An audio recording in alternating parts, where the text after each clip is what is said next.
SSE.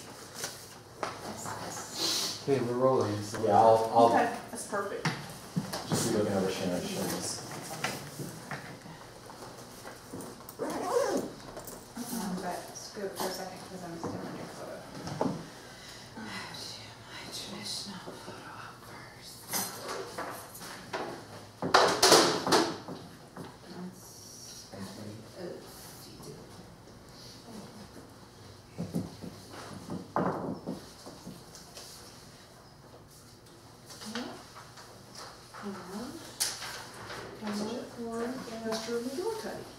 I love that name.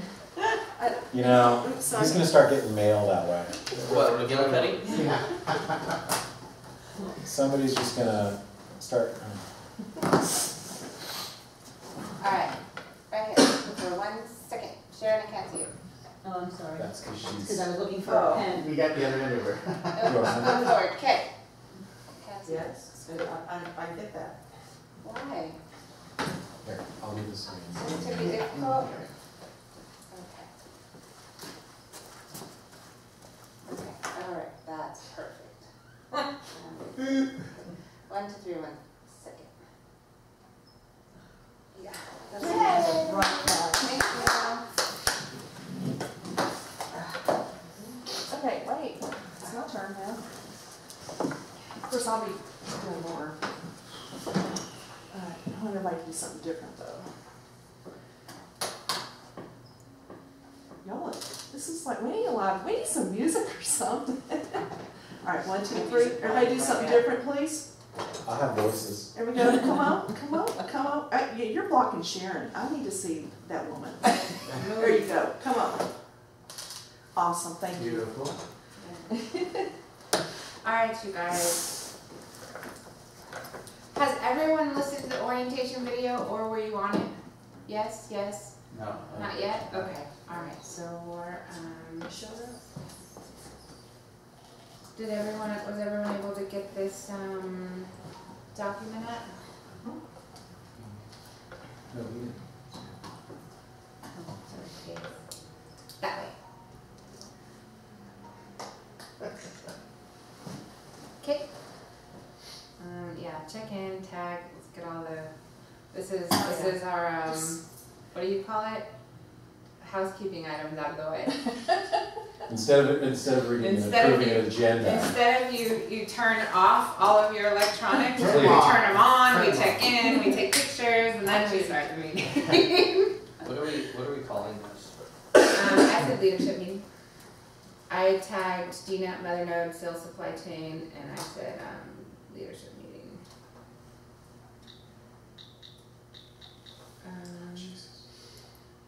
Oh crap. I told you, the bathroom was down. 1 second. Really? Our fearless leader. You are just not, you're just not used to minutes. Yeah, Robert Gonzalez. He's in our cards. Yeah, he used to be really good friends with Maurice, and then they had a falling out. And Robert and I have dinner all the time. He's awesome. Okay. Is He he wants still? to know what CRM show we're doing tomorrow.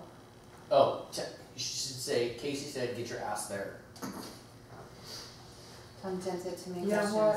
Yeah, this is for the time.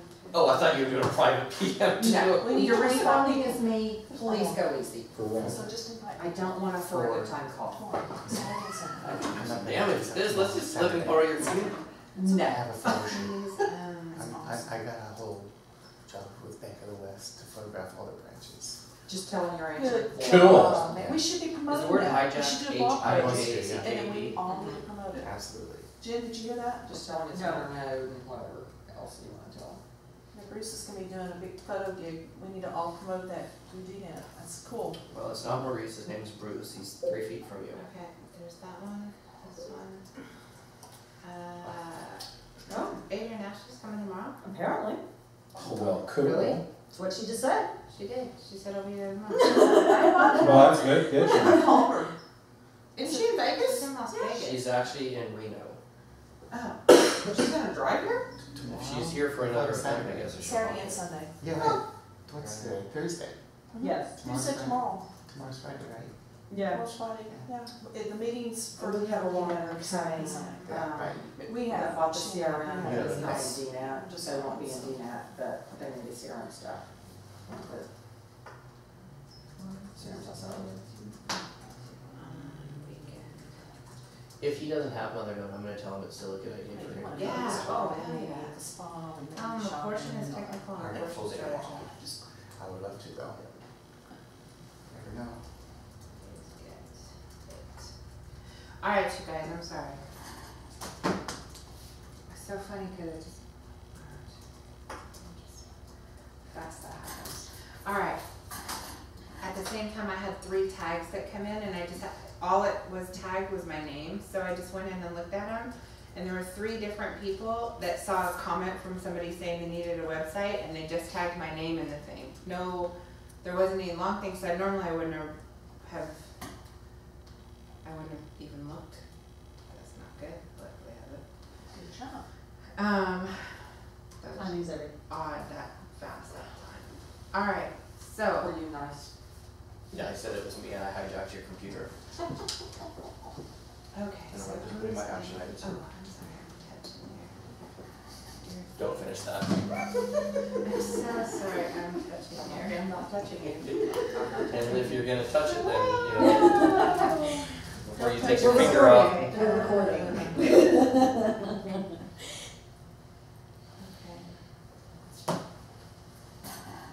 Alright, We will talk about everything CRM, Porton, P-O-R-T-I-N. What were you trying to say? Portion. oh, See, it's. Porton is all about strategy. I meant to say portion. let's see, what's the date today? Thursday, 21st. Wow, I got that right. Alright. Okay, LaShawn Ross is in here. School to Connect. Bruce, were you able to find this document in your Google Docs? Which document?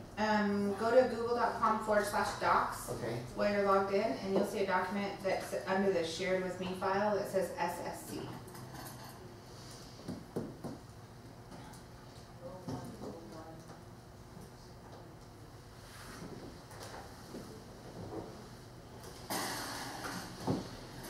So if you get stuck, Kathy, if you'll make sure he gets into that document, that would be appreciated. While you're getting logged into there, let me kind of start off with a little bit of background. Being a small business owner, a solopreneur, or a 2-person or 3-person shop is almost mathematically impossible to actually get where most people want to go, or to accomplish their goals of why they got into being a small business owner in the first place, right? So if you back up and you start from the beginning and you start asking yourself, why did I go into business for myself? Then actually tell me, why did you go into business for yourself? Because I don't want to work for anybody else. Okay, what else? I like independence and freedom. Independence and freedom, I like that. Actually, I might write this down. What else? Do you really want them written down? Yeah, will you? Boss sucked. Love you. No. Boss sucked, okay, bad day. No, boss Boss sucked. really sucked? No, Alright, yeah. Long so story. also. Sharon, let's put it independence, freedom, and not wanting to work for anybody else. Or you can just write boss sucked. Choose who you want to work with. So you can So make the choice. choice. Absolutely, what else? What about you? Necessity. Necessity? Too old to get a job, too old to be employed, and had to make a living for myself. And So just, necessity. and just too old. Hmm? I'm just too old. Yeah, How about we put on there, I mean, it's true. limited choices, or limited options, Yeah, which is fair. I could be a Walmart greeter. Doesn't matter. Option. You're way Walmart too hot. reader, Walmart reader, postal. way too hot. Had one too many people. I tell think her. I would last about 6 minutes. Yes. Did I miss any? No, you would be fired because you'd trip them on the way in. Pure humor. Oops. Okay, 16 what else? digits. And do videos. You'd send them to the wrong aisle. What else? Why did we go into business? Necessity. So we have necessity, Thinking boss, you- freedom, independence, choices to be able to choose. What else? thinking you can make more money than you would make at a job. Okay, good, I'm glad we addressed finances, Mhm. so that I can make more money. The What else? ability, The ability to make. That's To have the ability. yeah, the potential ability is probably better. Okay, there's a potential for more money, we put that, that's fair. What else? Flexibility. Flexibility, absolutely. Two of them, I'm passionate about what I do, and, So to follow passion, that's perfect. What else? oh, I just have it. I was thinking bullet points, I guess, Yeah. I got tripped up. Yeah, I don't usually see you go. That was only one. You said you had two. I know, I forgot the I'm other thinking, one. Can I give you one for you? yeah, You like to be creative. yes. You like to innovate. That was, for me, that was choices. Okay. But yeah, I get to create my own ideal situation. I'm with you, and not stifled, no boundaries. Flexibility, Yeah, no boundaries. That wasn't what I meant. by rule flexibility, job flexibility, unemployable. I meant time flexibility personally, So let's go down, I mean, let's how go. many people here could work in a cubicle of any kind? but. Ooh, no. Been there, done that. I've done it. Yeah. I'll do it again. I had to. So let's go down this and just be real, right? We have independence, freedom. Let me just bucket some of these. Independence, freedom, flexibility, creativity. Let's put those together. What is a predecessor to those? What has to happen in order for those to take place? Do we have to have had the crap kicked out of us by some asshole boss, or to realize we can do it ourselves? I mean, is Okay, this so, what okay, so. we had to have had some situation that made us decide we could do it ourselves. We were running some amusement park for some dorks, and we knew we could do it better. Right We now. didn't feel like we were meeting our potential. Write down SEE. So an SEE is a significant emotional event, which what you just referred to was change, and change occurs two ways: either severe pain or a significant emotional event. Right. The only third way is repetition. Long time of repetition can create change. So a significant emotional event. So that's something that is will cause you to want to independence, freedom, flexibility, and creativity. But what is a predecessor? What can actually get you those things? What can give you the ability to have independence, freedom, flexibility, and creativity? Mountains of cash. Money. So let's reorder this, and let's put it in the order that it should be in, right? Okay, so in order to gain mountains of cash, what is going to get you there? What is one thing? What's a predecessor to mountains of cash? So we already know that we need to take independence, freedom, flexibility, and creativity, and we need to put it at the bottom of the list. So where are we Because getting there's the money? something- I mean, is A it? predecessor to that is cash, is money, Yeah. right? Which creates freedom and independence. Mm-hmm. So what happens before money? What do we have to have? Need. Customers. Need, customers, what else? Relationships. Relationships? To be hungry. A Idea. business. Hungry, Literally. A product or service. product or Idea. service. Idea. So let's write Or these motive, down. Let's on the and there's gotta be left, some Go ahead. motivation behind it. take off the password thing. So let's write these down. We'll The- share him over. Yeah, I'm not doing it, it's all right. Okay, Let me, I'm not taking it down yet, it's all right. okay. So this is, the first thing we said is we have to be hungry, which can we equate hungry and passion in the same? Or Yeah. close? Yeah. Fire in the belly. Hungry and passion together. Okay, put dash tug, T-U-G. Which I use the word tug as the ultimate guide. And the ultimate guide is it's what's inside you. Right? It's, some people call it God, some people call it passion, some people call it belief, some people call it gut, some people call it what's the little on your shoulder? Angel devil. Yeah, your conscious. your conscience and so forth, right? Days we called it fire. Your tug. It's that internal thing that's pulling you forward. Desire. Source. I use Absolutely. source for me, so. So the ultimate guide means something different to everybody else. But okay. So after hunger and passion, we have to have a product and service, right? We have to have something to sell, and then we have to have people to buy it, Yes. right? That are willing to pay that for whatever it is. The product or service, and then customers or people willing to pay us for whatever that is. So sometimes you see business owners that are, their tug actually conflicts with their people to buy, right? You'll see an artist who loves to paint, but can't sell their $400 paintings or can't sell their $1,000 paintings. And so that's a problem. It's a conflicting goal. In a corporation, it would be two silos making a decision that don't gel. So you get an end result that's nowhere land, right? So would a good example of that be, and Bruce, you won't have context for this, but I felt like that was Martha Reed on the cruise. Corey? No, no, I'm not. No, I think Martha has a great passion. Now I'm not the target market for that, so I'm probably not the good, the good person to be selling that product to. So there has to be the product service has to match the market. Yeah, absolutely. So maybe that's what I meant. So for me, like Martha's an unbelievable speaker. She's awesome at what she does. I just don't relate because I don't think my tug is part of that equation. You're not a buyer. I'm not a buyer. Or you didn't understand what she was selling. Supply and So demand. products and services. It's- Okay. Yeah. You don't have a demand for what she supplies. Yeah. So what else did we say that is a predecessor to money? What do we have to get money? Value. Value, absolutely. I'm gonna say perceived value. Mm-hmm. So you could put parentheses perceived. Perceived value. Trust.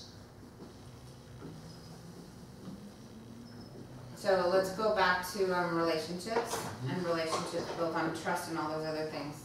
We'll put those in customers and clients, people willing to purchase. All right. So now we're kind of reordering this, right? Now necessity, life options or lack of options, and choice and passion. Can we bucket all those into the tug area as being things that are pullers, right? All right. So this is we're gonna make another list. These are inevitable pieces of this pie. So we have time. It's the first one. Money is the second one. Relationships is third. Technology and resources, which you can essentially wrap all of these things into here other than tug or passion, right? Those are the things that are going to either be in alignment and they're going to produce the right results, or they're going to be out of alignment and you're going to notice that they're out of alignment based on data, because the data is going to show up in your bank account. It just it is. And in any environment, I have, Case and I sat down with Ken and we were going through the CRM system, and there's hundreds of thousands of records in there, thousands of customers that track all of their data, right? They track everything, where they get their business from, how they get their business from, leads, quotes, opportunities, sales, closings, cost of goods sold. I mean, they track everything within the ERP system and the CRM. And so that's just one set of data. And then additional sets of data, obviously, you know, from background and experience in working with different companies. In my background, I'll use that for an example. At Nordstrom, I had 10,300 vendors that all played a different game as it related to time, money, relationships, technology, and resources. Nordstrom is a good example of having a really good overview of business owners, because Nordstrom likes to take, you know, Mary that's making jewelry from her home, and it likes to make it the next Ann Klein, or the next Donna Karen, or the next Ann Cole, or whatever it is. That's what Nordstrom's philosophy is. So Nordstrom's, the way that Nordstrom teaches their businesses how to grow, they have to be able to take a baby business, someone who comes to them with their tote, and they have 8, right? And they spent their last dollar to get to market. They're in Vegas and they're showing this one tote, and they have to take that business and they have to be able to transition that business through the different stages of business. So I'll give you an example. Tommy Bahama, are you guys familiar with Tommy Bahama? So Tommy Bahama was started by Tony and Lucio, which are two now very, very powerful businessmen. When they first started, they were cigar smoking golf junkies on a very little dollar, right? And they had an idea that they were going to make these really high-end clothes that was for golfers, and they were going to have humidors in every office, and we'd smoke cigars, and we'd be drunk by noon, and we'd run this business, and they'd practice feng shui, and I used to come into my office, and they would literally revamp, they'd close off a door, and then there'd be no door to get in the office because that was doors getting installed tomorrow. So, can't get in, you just climb through a window. So, that was they had to take somebody like that was their originally, what did Tony and Lucio have out of all of that list to start that company? What did they have? The concept. I'd say relationships. They had relationships, obviously, because they were golf bums. What else? They had some startup capital. They had very little, but they did have a little bit of money. They had enough money in there to get prototypes. They had enough money in there to produce an idea. They had a really cool What else idea. did they have? They had a cool idea, and they had some sort of a plan because they knew what the product was targeted well enough. They knew the buyers, absolutely. It was targeted because they had played golf with these people for year over year over year. They already knew what they would pay. They already had conversations. They had them lined up to buy. They already had all these things. What else did they have? They had the right leadership in place. Every person had a different piece that brought the company together. Well, kind of. Yeah. They that actually almost killed them. I'll go down that. They didn't have that in the beginning. They had to acquire that in order to get through the next phase, but they didn't have it in the beginning. But what else drew them? They had a vision, they knew where they wanted to go. They had a vision. Where did the vision come from? Their tug. Their tug. They had this come hell or high water, damn it, I'm gonna make these really expensive shirts that are built with the silkworm that can wrap silk around an entire building 5 times. And we're gonna build quality item, we're gonna take it to market, and we're gonna charge 100 times more than it cost us to build it. And people are gonna pay for it. And we're gonna be in the best retailers ever. We're gonna have this life of everything. And like I said, we're gonna have humidors in every office, we're gonna smoke cigars, we're gonna be drunk by noon. That was their mission. That's it, and then we're gonna golf. You know, DNet. the rest of the day. That was it. So for them, one of the things that within their business, when they first started, they were able to go into 2 stores at Nordstrom. They launched their products in there, and it took off. They started in stores, and they literally went out to all the golf associations. They went out and they found their network of buyers, and they told them, hey, we're launching in Nordstrom. We got in the door. We have our first 2 products in there. They leveraged their existing networks of relationships they already had, and they did a crowd buying pattern, basically. They gathered the network, told them to go buy all their stuff, removed it all off the store, they got another reorder. Next thing they know, within a 6-month time frame, it was the #1 men's seller across the entire nation in Nordstrom. You're talking millions and millions and millions of dollars of product. So on the front office, it looked beautiful, right? You have mass amounts of sales. In the back office, they were freaking dying on the vine. They outgrow their distribution center, outgrow all their systems. They were packaging products and stuff from their homes. They were having people take home boxes. Like you said, you had people load up all your sweats and have them bring them home in the trunk, right? We never did that. Statute of limitations is passed. Immigration loved us. They were dying. So they had a bunch of broken things, which technically they could have imploded, right?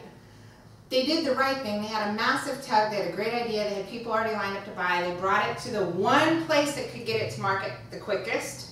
But then on the flip side, the things that almost killed them was time, money, technology, and resources.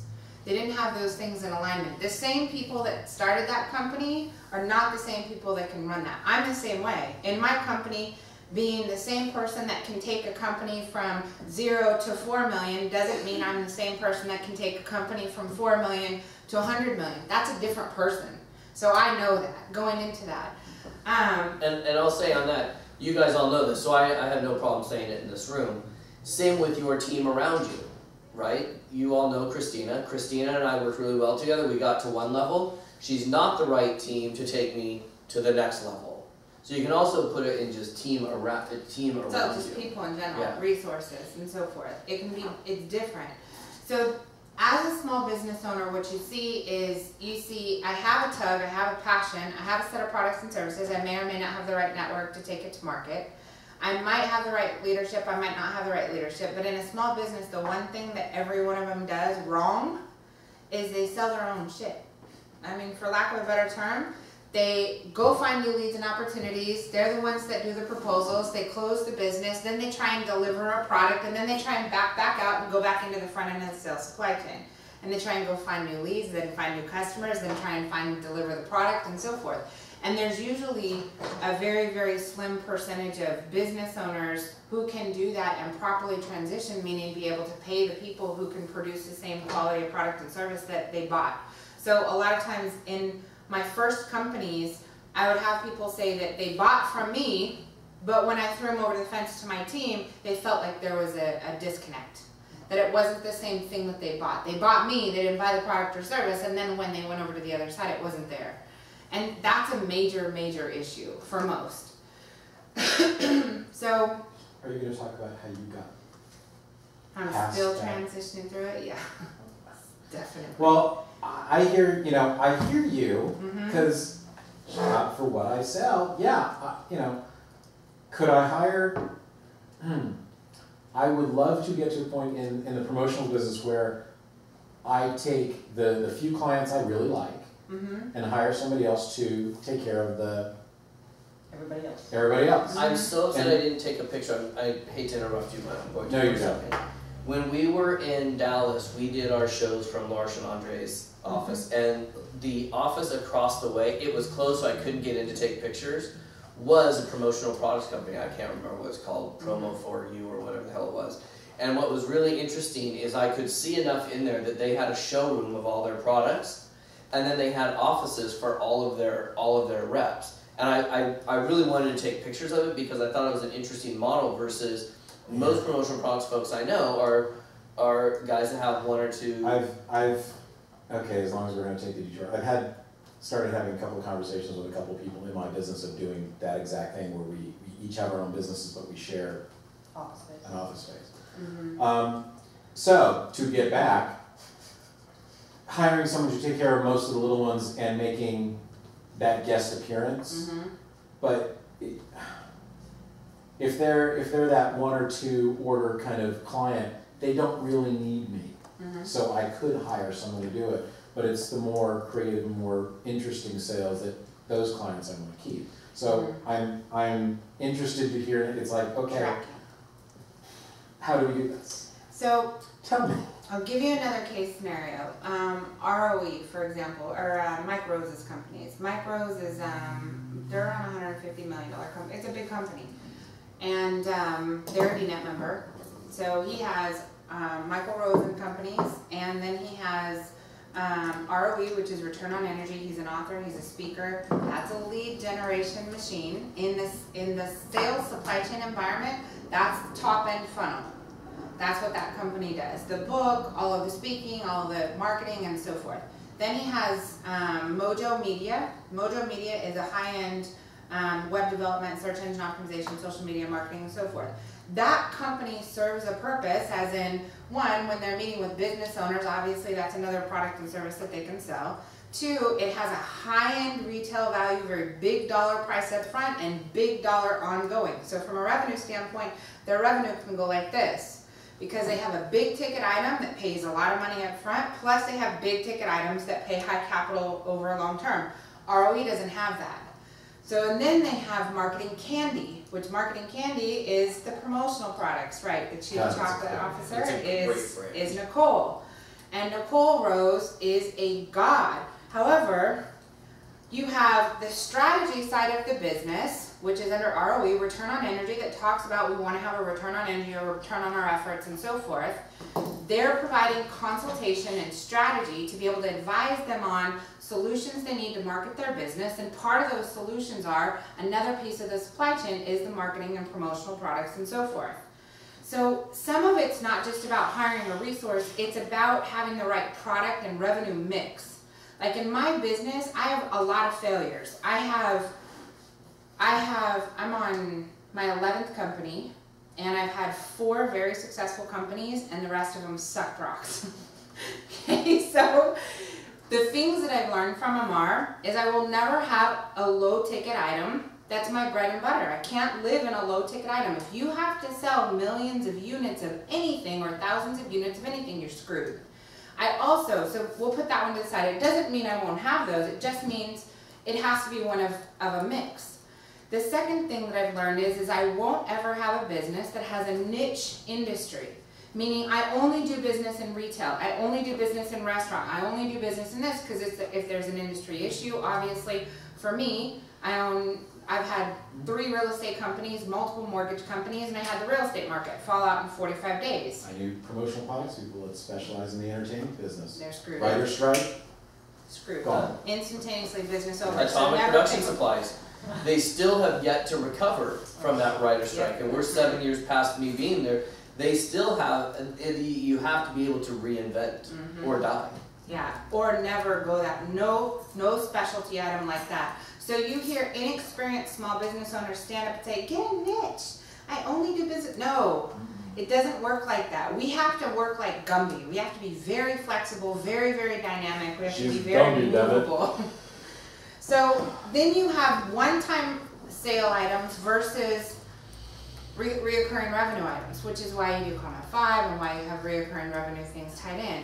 So the bottom line being is within any company, there has to be a sweet spot of product mix that has low ticket quick sale, high ticket long sale, short term big cash, long term big gain, and then reoccurring. Though that right there is the perfect mix, the perfect business model, right?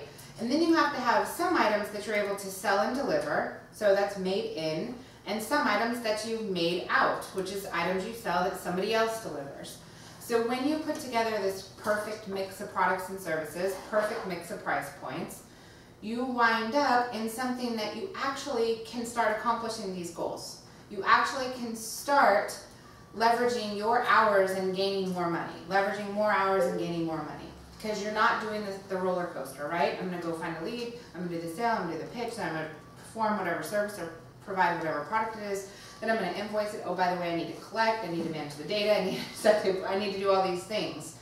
So essentially, as business owners, you either are going to get known for a particular product or service, i.e. social media, i.e. promotional products, i.e. web or video, i.e. web and so forth, or you can master a process of creating new business, building businesses, and you can be looked at as a consultant. And in a consultant environment, you get to take advantage of what we just told Tess. Tell what we were just talking about with Tess, whereas if she is Gwen, her efforts are going to be X versus if she's Tess. Yeah, so, I mean, if you think about it, we were having a conversation, we have a potential somewhat celebrity that will be running a nonprofit. And right now, it's one and the same. And so we're trying to break those two apart into two completely separate entities. One being the celebrity that then is the face of this over here in case something goes wrong. All of us, every one of us in the room, minus Jen, well, I could not know a story about you, have all been in a network marketing environment where we build a big company or we build a check and something happens on their issue that takes our check away, changes the check, changes the game, whether they change pricing, whether they change sales, whether they change websites, whatever. And it has the effect of you build this whole big thing and then it goes away versus you building yourself as your own wheel. And so the example I used with Tess was, if you think of a wheel and there's a spoke, I mean, I use this as a slide, you're the centerpiece and then you have all these things around it. Kay uses a similar slide presentation. You're the center and you have all these sort of spokes around it. The challenge is to keep yourself from being a spoke in somebody else's wheel versus you being the hub in your own wheel. Does that make sense? Yep. And that's a really... Can't you do both? Well, this is Can't there be an overlap? There's sure. without confusing people though. So think about it like this. If Kay tries to sell social media services and you're the buyer, and she is Tools to Connect Versus I call you and I tell you, you know what, my friend Kay is amazing at social media services, which one works better? Oh, but that wasn't what I meant. Okay, what do you I mean? get what you mean, but that wasn't where I was going. I was going, can't you be someone else's spoke, but you're also your own hub? Well, I'll use myself Too and far down that. yeah, not too far down. I'll use send out cards as a great example. In 2008 to 2010, I was a face inside of send out cards. I was on every magazine, I was on videos, all that kind of stuff. I lost my own identity so that when I would go into a networking event here or Woodland Hills Chamber or whatever, I was seen as send out cards first, Casey second. Right? So I would say you probably could pull that off, but it's a very big, delicate balancing act.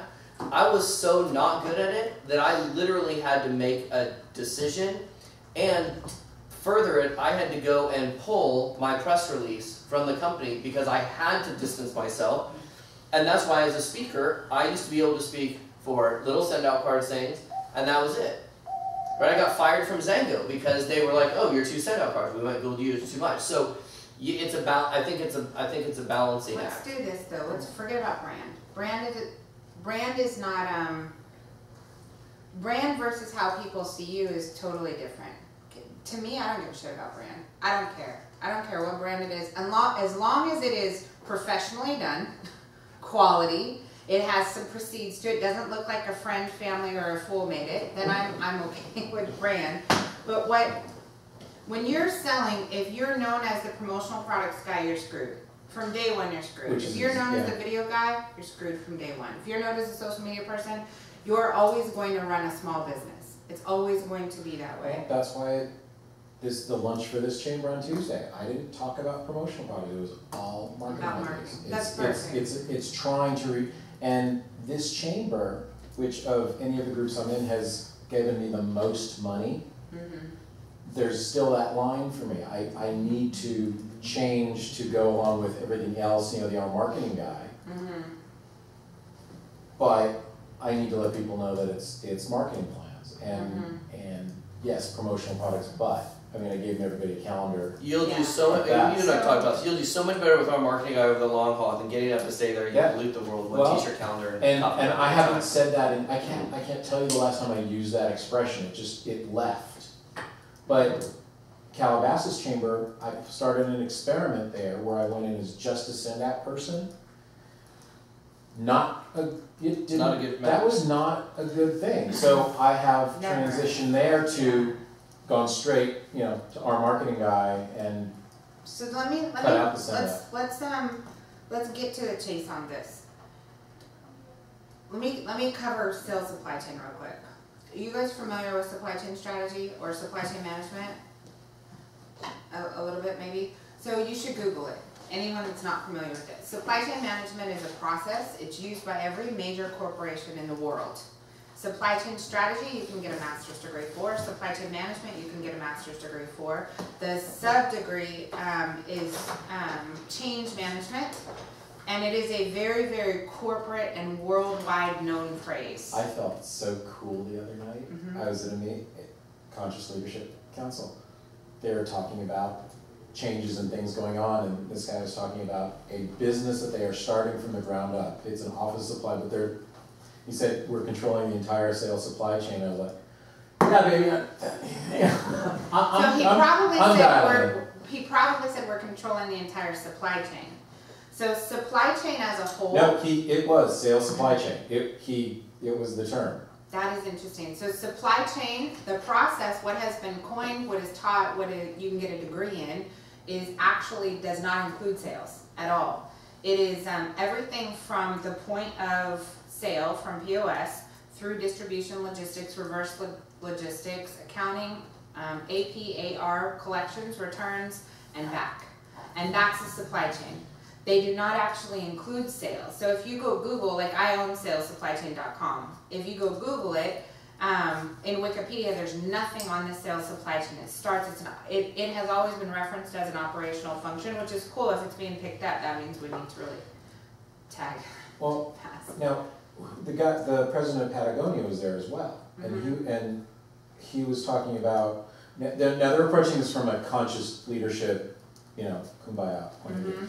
And he said one of the challenges they're having is going down their supply chain and checking each supplier and say, okay, are they conscious there? logistics and And operations. how far down, he said, how far down that chain do we go? Yeah, and that's And still, all, that's a that makes challenge sense, for that's them. all operations and logistics.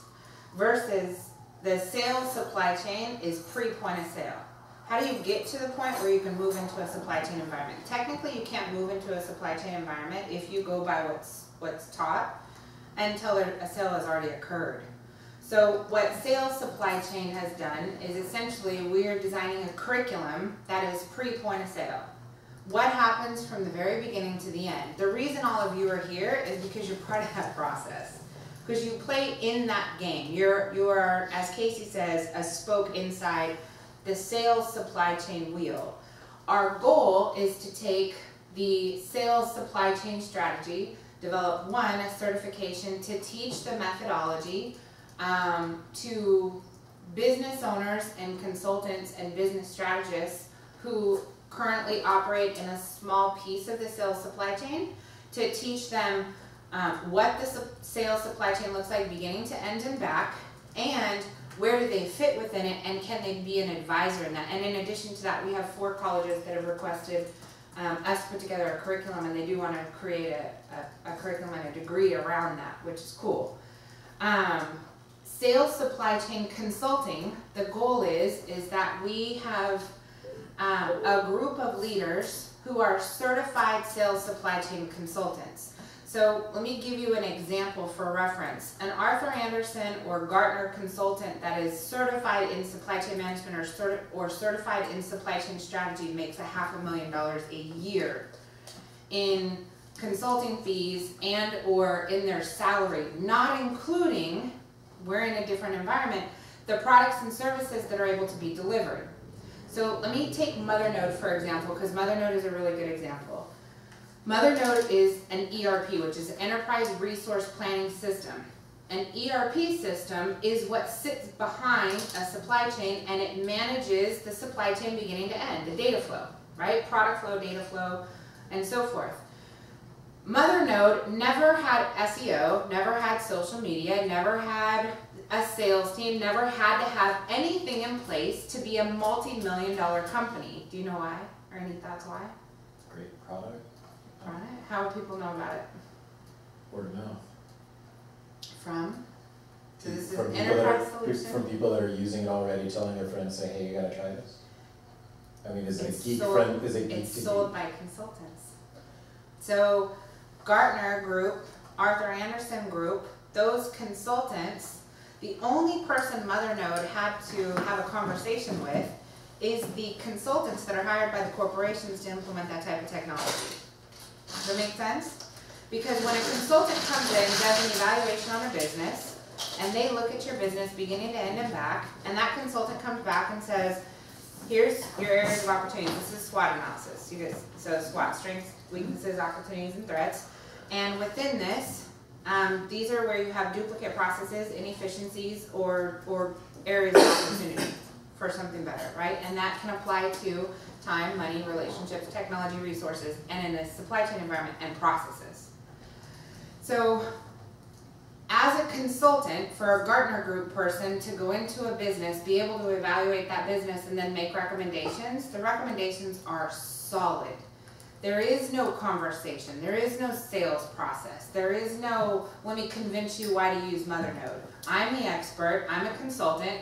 You've given me, I've been privy to your business to the point where your opinion doesn't matter. Outside opinions don't matter. I have enough data and information to be able to make a recommendation to the right solution. From a sales standpoint, you're not in sales anymore. So when I go into a company, we just had an interesting conversation about this. You know, when we're talking to, you have 2 routes you can go. You can either try and go in, and because of where you are in your business, or because of knowledge or lack of knowledge or experience or whatever it is, you can try and build a relationship, build rapport and trust and everything else in order to make a sale. Or you go into a business, and because you're of a mass amount of experience, a mass amount of knowledge, and all of the artillery that you have in your back pocket, you go in and the only thing you look for is I need to be respected for what I bring to the table. In a respected environment, there's no discussion on price, there's no discussion on product, there's no discussion on service, it's just when, where, and how much, and you're in. When you go this route, you have to follow a small business sales process, which they need to make friends, they need to buy you coffee, they need to do donuts, blah, blah, blah. In a consultant route, when you have enough under your back, you don't have those conversations. So, and that transition is there. I'm saying this because the benefit, should you choose to do this, it's twofold. Number one is we'll walk through, well, it's more than two, we'll walk through the sales supply chain process because we want you to learn it. So part of it is going to be that you personally, in your own business, in your own mind, you implement the sales supply chain process and you learn it so well that it becomes clockwork. Like when I go to an event, I know what's going to happen. When Casey goes to an event, he knows what's going to happen. When Kay goes to an event, you know what I mean? That process is so, it happens, it's the same thing, it's repeated. It's McDonald's, right? McDonald's is Six Sigma certified. They're black belts in Six Sigma. They follow project management practices. They have a supply chain that does not break. They don't alter it. It's the same process for us. But in addition to that, we will help you with the rest of the challenges. So one, you have a challenge with time. You have a challenge with time. You have a challenge. We all have a challenge with time. So the way that we'll help you with time is by giving you an infrastructure that you don't have a small business. So right now it's just you. So we have the infrastructure in place to be able to provide you with all of the pieces that's going to give you more time to do what you're best at. In addition, relationships. So let me come back to that. From a technology standpoint, we obviously have all the technology in place to be able to manage that. And then from a resources standpoint, you're a particular resource. Right now, if you're playing too many roles, you're going to be inefficient. You're going to dilute your effectiveness overall. But if you play fewer roles and you have more resources supporting you, you're going to have more time. You're going to be able to create more money. You can pursue your tug, your passion, and so forth, and we're golden, right? So that's kind of what this is, what this program is about. In addition to that, being able to give you more products and services you can take to market and give you assistance in getting customers and clients to buy. Overall, what it's going to do is it's going to accomplish everything on this board. So it's going to give you the ability to protect and leverage your time, money, resources, relationships, and technology. We are going to really look for people to decide what is their tug or what is their passion. So Kay's passion and my passion might be totally different. Combined, they might be very powerful. Casey's same thing, you know what I mean? We have to, as a unit or individually, figure out what we absolutely love and be able to pull ourselves out of everything else and just focus on that in order to even have passion to be able to help with all those other things. Because as long as you're doing things you don't like, you're frustrated. Entirely frustrated. In relationships, in technology, in money, and it all will show up in the end result, which is dollars. And if you don't have dollars, you can't have independence, you can't have freedom, you can't have more choices, you can't have the ability to be more flexible or more creative. It doesn't work. So we have to concentrate on things that generate revenue. We have this document over, so any thoughts or questions so far? I know that was a really long lead-in.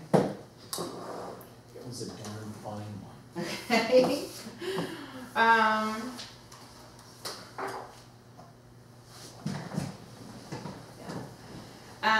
Okay, so on this document, the very first... she's teaching a class. I'm Is everything okay? Yeah, there's a Talk to me. right there. The house is not burned down? No fires? No, nothing Okay. broken? Give her 90 minutes, I'll have a call. No policeman at the door. Okay, dude. Okay, good, thank you. Firemen. So if you guys aren't familiar with the companies that are represented brands underneath sales supply chain, our number one PDM. PDM is PairDigitalMedia.com. Pair Digital Media is a new company that we launched, which is an enterprise solution for enterprise size companies for web, search engine optimization, social media marketing, marketing automation, Infusionsoft management and integration into their marketing plans. Basically, it is, if somebody is interested in outsourcing their marketing department and they want a solution where our photographer, our videographer, our SEO team, our writing team, our graphics team, our design team, our web team are all under the same umbrella, they should be working with PDN. So if somebody says, I need a marketing plan, and they get a marketing plan, and, well, if you don't want to do it, here are 27 different things that can be done for you for this amount of month. Kind of, yeah. It's, what would be the reverse would be if you learned all of the products and services and deliverables that PDM offered, and you structured your plan. So what you should do is create a standardized enterprise plan that you use over and over and over again. I will tell you, for me, I charge between $10,000 and $25,000 to write those plans, and it takes me about 8.5 minutes. Because I have done this so many times, the plan's already written, we already have it, the same products, the same services, the same deliverables, the same, I already know what's going to take place in any business model. We just sat down with the company, and in 5 minutes, we're able to throw, as if we created it on the spot, but there's nothing created. We've already built it, we've already designed it, we sold one yesterday, it's the same thing. We're able to hand this to them, and we can put a $10,000 price tag on it without blinking. But it's sold under the consulting company. It's sold under this brand, because larger companies know what supply chain strategy is and supply chain management is. The brand sales supply chain strategy or sales supply chain consulting has a lot more weight. The only thing that makes me nervous about our marketing guy is it's a guy. When you, like, I look at you guys' content on websites and it says I can change that to our marketing playbook. I already own that. That's better. It's better. I hate the brand, The Ideal Networker. It really doesn't make sense for me to have a brand that, well, it's networker. It's me. Singular. It's one person. It's me. A corporation. I've had to get into the habit of, even if you start reading my weekly emails, I start saying, here's what you guys are going to learn on our call this weekend. Here we're going to do this because, you know, or like even what I used to say was, oh, fill out this form and I'll get back to you and we'll do this. And now it's, fill out this form and one of our teammates, one of our strategists will actually get back in touch with you. It's a perception thing. It's right, a you and I really talked big about deal. this. It really is a big deal. It is. This is one of the biggest pain points of small business owners. When you say, I'm going to make a lot of money, but you represent yourself as a small business owner, a single player, you have a shitty brand, or you can tell, you know, your cousin wrote your logo, or whatever that is, it will never happen. It's being on both ends. A larger organization that's willing to spend the kind of money you want for the freedom you want is not going to pay you. They won't do it. They don't want to work with a small company. They don't want to work with a small brand. They don't want to work with a solopreneur. So at some point there has to be, and I know this because I've already been through this, not because I already know when somebody looked at CI Web Group as a small business, and CI Web Group was $1 million business in year 2, so it wasn't small. Technically it's small. However, I never represented it as Jennifer Bagley, but I lost many, many deals where a company or a corporation would come in and they would say, I don't want to work with a small company. So I couldn't warrant the price tag I wanted to pay. Even if you could deliver the service and the product? Absolutely. They don't care. They don't care because you don't get second impressions. And how are you going to know Your first impression is toast. The volume of people that don't call you, that don't ever make the first step, is probably big. So even if you are getting referrals to potential new consumers who would be a great client for you, if they go look at your website and it looks home done, or if they go look at your brand or your business card or your name of your company or your logo or anything and it looks home done, they're not going to call. So you can't count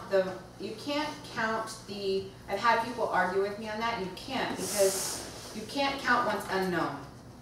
And the unknowns they're invisible to you. They're not players in your world. You can't see them. Bruce, for you, it's a difference of at a BNI meeting saying, I'm Bruce Waterman, the owner of Exposure Biz, and what I do is get you exposure on the internet. Versus, I'm a Bruce senior Waterman. consultant. I'm a senior consultant with Exposure Biz, and we offer our clients a suite of tools to be able to increase their exposure out on the internet. We have a team of strategists and tools and consultants that can help generate the exposure that you need and want. Well, I'm kind of like in between that right there. So I do say I offer different solutions, tools and strategies to help get a bit visibility. I have to expand that to say. You see, you need to say we, because what happens is, And I have and a your branding is you, right? And we've done a great job of getting you away from a previous company brand, Right. right? Now it's taking that brand of what you do and expanding it beyond not only the products and services that you do, but letting people come to you. What if somebody says, I love what you do, Bruce, I don't like you as a person? You lose it. You don't have an option. Well, yeah, right. But I can say, well, I have somebody that can provide you. We with have a solution. team I have of a team, strategists. Let me give you how. Let me give you the, even a next level than Exposure Biz and we. I own CIO Group. You will never hear me say that in public. Never. You'll never hear me stand in front of the room and say, I'm Jennifer Bagley, I'm the owner of CIO Group. I would never do that. Same thing with MotherNode. I'm the vice president of global strategy for MotherNode. There's not a video out there. You're not going to hear me ever say that. I'm not going to do that because I would rather get the sale than mark my brand and my territory on a brand. So I tell people I am a business strategist and consultant with sales supply chain. Do I own it? Yes. Do people know that? Not at all. Sales supply chain is something that's a familiar brand that they know, but it gives me, more importantly, the ability to market. Para Digital Media is a certified company under the sales supply chain umbrella. They've been certified as a company that understands the sales supply chain. CI Web Group has been a certified company underneath sales supply chain umbrella. So you're saying we now take our existing brand and put it underneath the sales supply chain umbrella. I'm saying at some point that might be something you want to consider. It gives you much different options, but the company has to be certified in the process. Let me tell you the different pitch. I had a lady call last week. First thing out, she was like, well, I'm currently shopping ERP systems. It's a $250,000 sale. I like those sales, right? Okay? I'm like, fantastic, me too. So I have two routes I can go. I'm sitting in my office at MotherNode, and I can say, well, fantastic, I'm the vice president of business of strategy for MotherNode, and I can get into our conversation about ERP systems with her. What does that make me to her in relation to the other 6 companies that she's looking at? A competitor. Equal. Yeah. You're Right? a salesperson. So now, if I'm able to go in and say, well, that's fantastic, I've done a lot of different ERP systems, I'm familiar with the majority of ERP systems around the world, everything from SAP to Oracle's implementation to NetSuite and so forth, then I can go into that. So tell me a little bit about what you're looking for. My goal, and she'll say, well, who do you work with? I'm a senior consultant with sales supply chain strategy, so I focus on helping companies like yours get into the right solution. So I'm a right fit person. I'm really looking for what do you need, and let me see what I have in my suite of experiences, tools, and services to be able to help fulfill that. Now, how am I positioned compared to her competitors? You're the expert. I'm an Right. advisor, right? I'm on her side. That is the difference. So for me, sales is easy because when I go in, I don't go in as CI Web Group or PDM or MotherNode or anything else. I don't want to be equal to my competitors. I have zero interest in doing that. I do, however, want to be an advisor to a client to be able to put them in the right solutions. The other thing I'll say is, do you understand what supply chain management is? She said, absolutely. So you understand that there is a sequential order that things need to happen. So are you aware that if you and I sit down to talk about ERP systems, and during my consultation, if I ask you a question that shows that you're not ready for an ERP system because there's something that's a predecessor to ERP, that I'm going to guide you down that, I'm not going to get in a conversation with you about ERP right now. Are you comfortable with that? Well, yes. So what does that open up to her? That you're not just trying to make the sale. I'm not just trying to make the sale, and it also, what does it open up for me? Other sales opportunities. Other sales opportunities, instantly, right? So now I've just opened up the door wide enough to be an advisor in the situation, a consultant to the company. I've also given her the ability to say I can evaluate everything, and I've opened myself up to provide additional services and solutions that may not be ERP, but it might be both. Now, the next thing I can do is, you know, obviously there's a difference in solutions from $20,000 for a NetSuite or $250,000 to $750,000 for an SAP. The more information you give me up front, obviously the more time, resources, labor, and energy I'm going to be able to save you in the request for quote, in the request for proposal, and in the evaluation process when I'm able to bring solutions to you. When can we sit down and have a budget review meeting? Now what do I get? Access to her. How much money do you have? Yeah. Right? How much money do you have? So same thing with the website. If they're looking at a website, if I'm a consultant, so if I go in and I'm the CEO of CI Web Group or the Vice President of Strategy for Pair Digital Media and I ask you for a budget, what am I trying to do? Find out how much money you have to spend. Right. I'm trying to find out how much. So in the consumer's eyes, what do they feel like? You're selling. I'm selling and I'm trying to figure out how much I can charge you based on your budget. Now, if I'm a consultant and I represent Pair Digital Media, CI Web Group, and other brands that may be able to service your needs, the more information I have, the easier it's going to be for me to place you with the right person in order to save you time, resources, and energy in the evaluation process. Notice I'm saying the same thing over and over and over again. It's not smart. I was just thinking about this. If I had $50,000 and my budget was $50,000 to build a website, and I started talking to website companies, if somebody said to me, well, I build websites. For $5,000. I wouldn't even trigger that because that budget doesn't seem like that person would be able to deliver all of the tools for that money. So what I might say is, how much do you charge? And then they say 500 to 1,000. Then it's up to me to evaluate. Oh well, let me see what you. If you have a $50,000 website, you're out. Actually, this happened on Friday. You were on the phone call when we had Mary and the Dallas Business Journal people in there. Yeah. They came in and sat down, and they had just signed a contract on a website.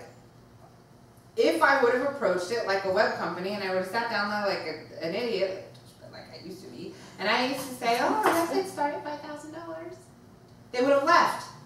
Because when I took my approach, and I said, you know, I have a lot of different solutions. I work with companies from this size to this size. You know, what are you guys working with for a budget? She said, we have a $50,000 budget. If I would have said $5,000, would I have the client? I would have lost them because I don't charge enough. Now, the reality is a $5,000 website and a $50,000 website can be the same exact product or service. The amount of resources, labor, energy, time, care, concern that I may personally put into it can be significantly different. The technology itself, WordPress is WordPress is WordPress. They're buying a WordPress website. We have a little bit more time in graphics design, but more what they're paying for and what they're willing to pay for is expertise, is service, is advice, is consulting, is strategy, and so forth, and they're willing to pay for that. Small business owners, especially within the sales supply chain environment, any of these people that are selling for this, they're murdering their businesses. But more importantly, back to this, they're not able to gain independence or freedom or flexibility. They can't be creative because they don't have the funds to be able to pursue that because of the way that they're approaching their business. This is, so right now the average person that looked at the fact that we own 2 different digital media agencies that both build websites, most people will, right? Why would you own 2 of the same company? Because they serve a different purpose. More importantly, I'd rather own 4.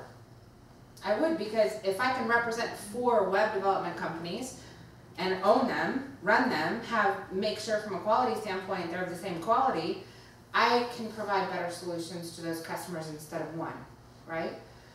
So, Because you have 4 different price points.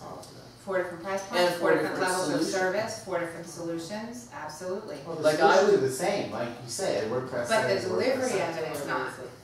So a solution, if somebody comes in and they work with CI Web Group, they pay between $1,000 and $5,000. Those are the price points for CI Web Group. I don't personally spend any time with them. $5,000 website, I might have an initial consultation, but they're not going to get my input on there. I'm not going to sit down and talk strategy with them, or marketplace, or market segmentation, or language, or I'm not going to give them advice on content, or layout, or structure. I'm not going to do that. They bought a WordPress website. Congratulations, here's your site. Go. So, however, if they spend $5,000, $10,000, $20,000, $30,000, now I'm going to have a vested interest. So what they're buying is the expertise, the consulting, and so forth. It might be the same technology. Are they going to get a better result from them? Absolutely. Because in order for you to be successful, you have to have the right technology, the right strategy, the right mindset, right, and the right network. Who are you gonna take it to market? So I would be more interested if somebody paid $20,000 in making them 10 introductions that could bring their business to the next level overnight. So they're also gonna get access to my network, right? Whereas in this one,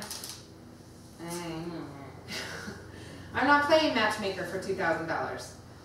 For $10,000, I'm playing matchmaker. I'm looking at who in my network do I know that would be a good potential strategic partner for them, would be a good fit, who could open a door for them, who could accelerate their results.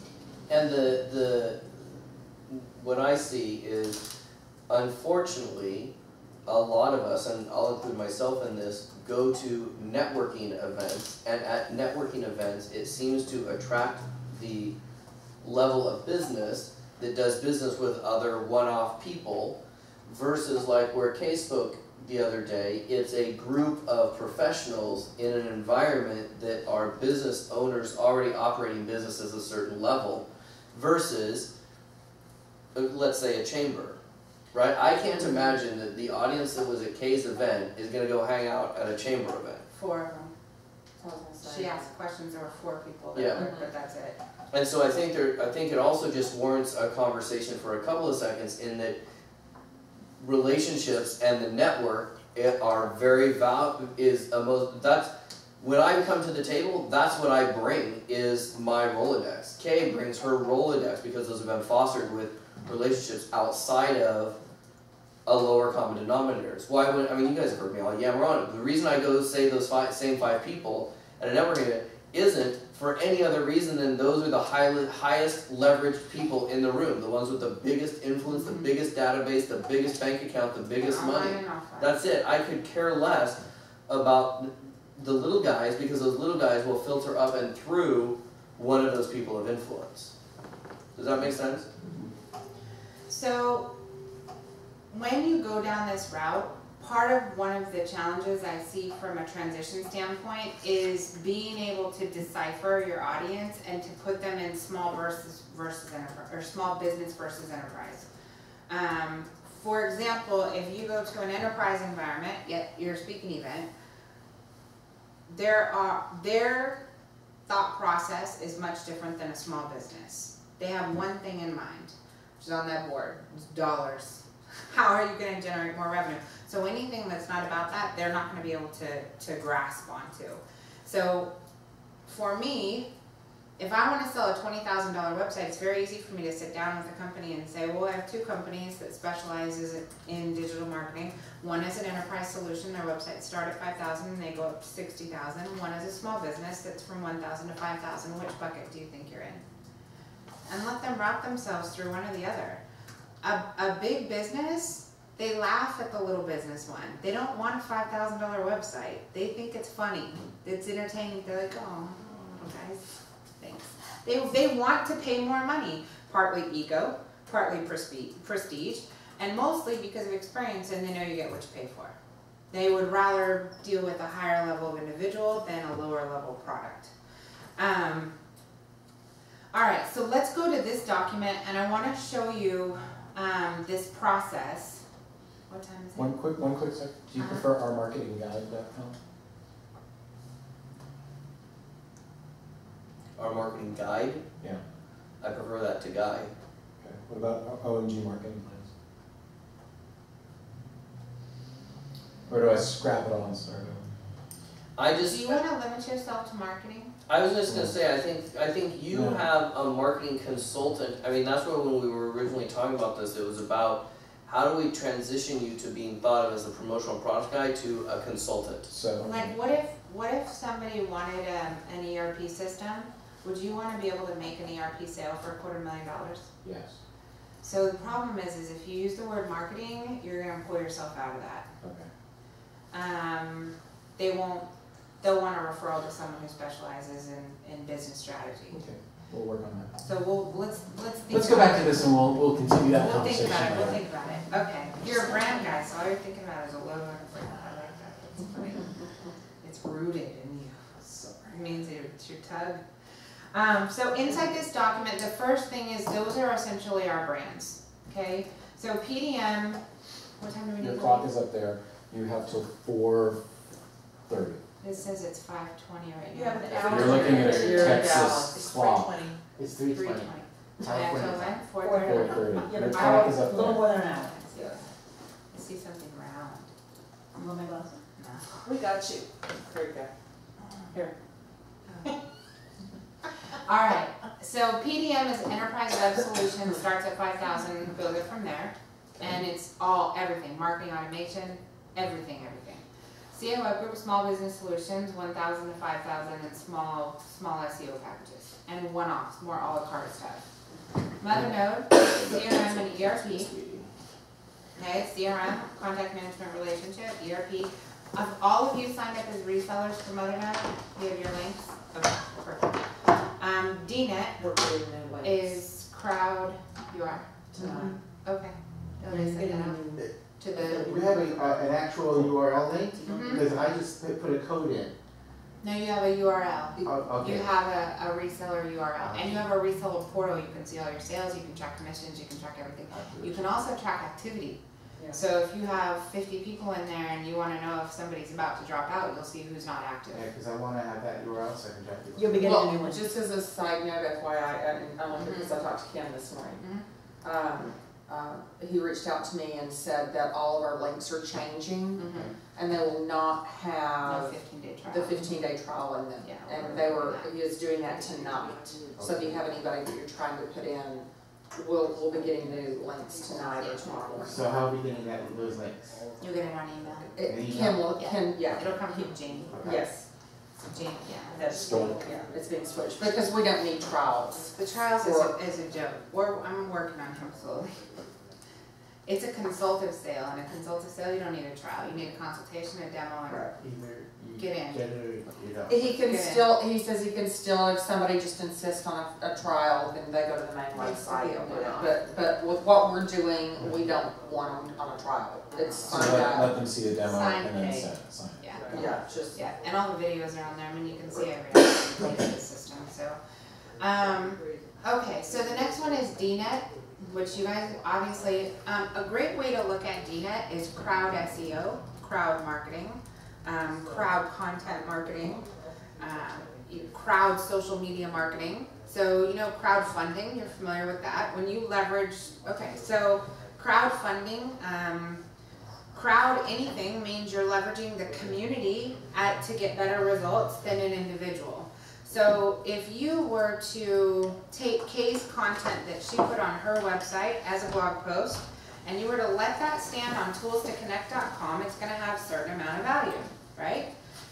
When you take Kay's content and you put Kay's content with Casey and Kay and Diana's and John's and Joe's and Susie's and Kathy's and Bruce's and all of these people, Kay's content has more value because you're leveraging a crowd to be able to elevate the results. So same thing with SEO. If Kay was to try and search engine optimize toolstoconnect.com, let's say she spent $5,000 a month, which is a small budget for SEO. If she spent $5,000 a month versus if Kay was to go over to DNet and you have 1,000 members that are all paying $100 a month, you're dealing with $1 million in SEO value versus 5,000. So when you're explaining DNet, what you can do on your own versus what you can do in a crowd, you're talking it's magnified by X. Whatever X is how large the network is and how consistent the network adds content. So for a small business owner who doesn't have $5,000 a month, who can't afford a $10,000 website or a $5,000 a month social media management team or marketing automation team or an Infusionsoft management team and everything else you need to really market a business, crowd marketing is a requirement, not a necessity. It is the reverse is you will remain a solopreneur, you will stay in the same place, and your bank account will show you what your results are going to get you. You know what I mean? So it's going to stay there. Can that can be sold as a look? If you need to bump up what you're doing and be seen more, DNet is an option. Oh, absolutely, Okay. absolutely. It is the leveraging the power of a network. So you go to a networking group to get the same thing. You go to a networking event because you want to leverage the power of a network to get referrals and introductions to new potential buyers. In DNet's environment, you get that, and you get the power of crowd marketing, crowd content marketing, crowd SEO, and crowd social media. So if Kathy Stover does a book launch from a social media standpoint for Lemons to Janet, and if Janet was to do that on Janet's website, and she would say, hey, catch me in the such and such store and take a picture with my book and blah, blah, blah. On Janet's website, she's gonna have to work this hard to get the same impact that she would on her own website. It would cost much, much, much more. Because she did it in the DNet environment, she had hundreds of pictures being pushed in, she had hundreds of views. It was crazy. She was the #1 most viewed post on the blog for 4 weeks, I think. Yeah. She had, I want to say, 600 unique visitors on one blog post, another 420 on another blog post. Her analytics on her own website versus what she had on the DNet site, you're talking about substantial differences. On her own website, she's paying a social media marketing team, not going to go into how much she's paying there. Plus, she's also paying an SEO team, not going to go into how much that's costing. Where in DNet, she's paying $100. And she literally has said to me on the phone, this is the best thing I have ever put my money in my entire life. We are, I mean, Helen Brahms, another great example. Every video and post we do for her that goes on DNet outranks her halftocruise.com, which is her own website, her own stuff. Exposure biz, right? We will if you allow DNet to be the infrastructure by which you expose people to their business, the results you will get from using DNet as the infrastructure play, there is no possible way that Bruce Waterman will be able to generate the same level of exposure for a business, especially by yourself. Now you could bring in other pieces and puzzles to help mimic that, but the shock value of what we've created is, I mean, it's awesome in, not cool awesome, but awesome in scope of what that thing is doing for people in their own business. We outrank right now. We've done 2 blog articles, written articles with a video for Deanna Pepe. We outrank DeannaPepe.com. That's staggering to a business that is looking for organic search traffic. So Kathy Stover is the best example. Kathy Stover created a product that she sells for X, and she uses DNet to run it. So she's getting charged $100 a month and has a dozen people who she sold for, I don't even ask. She sold them for X number of dollars a month for a digital marketing package, where how she's producing the results of that package is by paying $100 a month to DNet and pumping content through there like crazy. And these people's fan pages, Facebook pages, Twitter pages, blog posts, own websites, and lead forms are going rampant, and she's paying $100 a month and just using that to pipe stuff through. It's like Michelle Van Otten doesn't even know how Michelle Van Otten is like, I'm paying, I know DNet costs $100, but all of my traffic, everything that's coming back to her site, the traffic that's being rerouted is coming from DNet back to her site. So she's getting So it is such a and it's in its infancy. So let me take Kathy Stover again. She's basically what she's doing is she's saying, I'm going to get you X amount of exposure. I'm going to get X amount of leads for you. I'm going to put your event and your content in an environment where people are actually going to see it rather than on your own website. So what she does is she basically sells out as a package. She pays the infrastructure, and then she takes the spread. Mm-hmm. So she's charging extra over and above to get people to yes. All of her people on DNet have never. Now I learned this because I'm doing interviews with people that are like, "How did we meet?" They've never logged into DNet. They don't even know how their content gets on DNet. They have people connecting with them, writing on their Facebook pages, commenting on them, sharing their content, sending in pictures. They don't even understand how all these people got to them. They're like, she's doing all of it. So what she does is she. Did you just see a light bulb?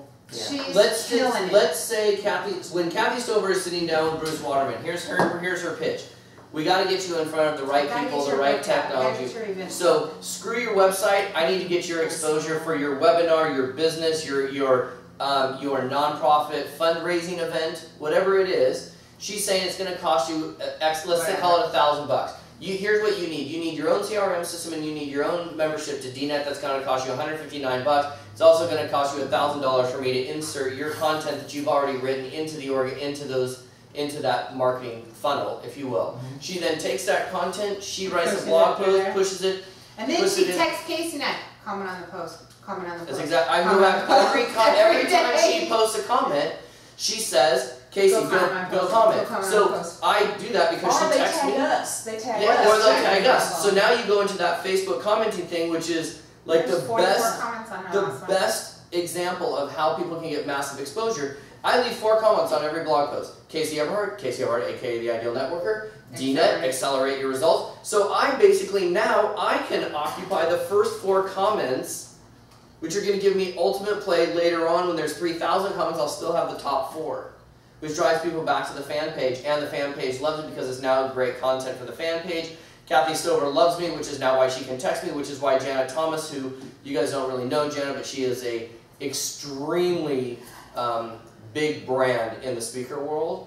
And she calls me, she's like, I don't know what the hell DNet is, but the fact you are running it and I'm driving this much traffic through it, I don't even care what it is. She has no concept. And so they have no concept, so they're not using the CRM, they're not using the DNet. They are, because the leads are coming through, but she's outsourced that being picked up and managed. Kathy manages. So the CRM, it goes into the form through the CRM, but she's just seeing the email that comes out of the CRM. That's all she gets is the email. And it's a trackable result. Versus on our own site, they've paid tons of money for their own site to be marketed, never seen anything from it. And I'll give you a great example of how we used DNet to prove somebody's marketing and all their logo creation and all their stuff didn't work. We had somebody in DNet that was running a webinar. So we put it up as a DNet event, we put it up as a blog post, we did a big push all throughout DNet's thing for this webinar, right?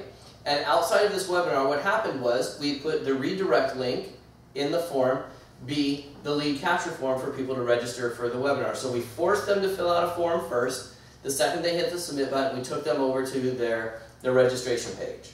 Okay? So the first question to us was, well, I only got 10 signups for my webinar. DNet doesn't work. I said, okay. I looked at your lead capture page, and it looks like you had somebody in your Chamber of Commerce that just got Dreamweaver to make a page for you, and it took 1 second. I said, well, hang on a second. Let's go see how many people actually filled out the form. Hundreds of people filled out the form, 10 signed up for the webinar. That's a pretty easy thing to say, your form sucks. On your website. Because we forced them to do something. We had them excited, and then we took them to where they needed to give an email address, and it was so bad they weren't even willing to give you their email address. But when you have hundreds of people come through there, it's a data. She should have had an autoresponder that said, thank you for registering. Here's the information, join the call. Yeah. And you She can do shouldn't that. have forced them through she's got a landing page.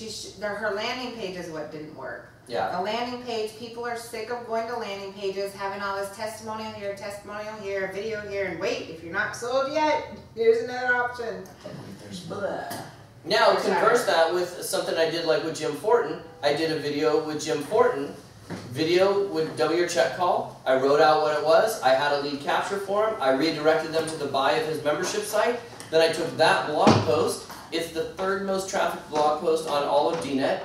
And then I took that out and I actually put DNet Social on and I ran it into 250 groups. I think exactly at the time it was 50. So 50 groups where I thought Jim's potential clients would hang out.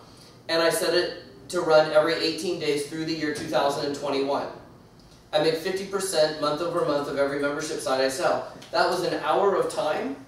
Put that blog post up with an affiliate link, drives into my affiliate page, they do it, it runs over and over, and every time that thing clicks off, I pick up 2, 3, 4, 5 sales. Every single time, like clockwork. So he's the #1 affiliate salesperson from one video out of everything that Jim's done. One video on repeat. That's sick. So anyway. Okay. That's dope. Alright. And I'll just smile once? What? No. Let's do this. Okay, so let me go through the next one. Cause this, and then we're gonna fly through the rest of this. I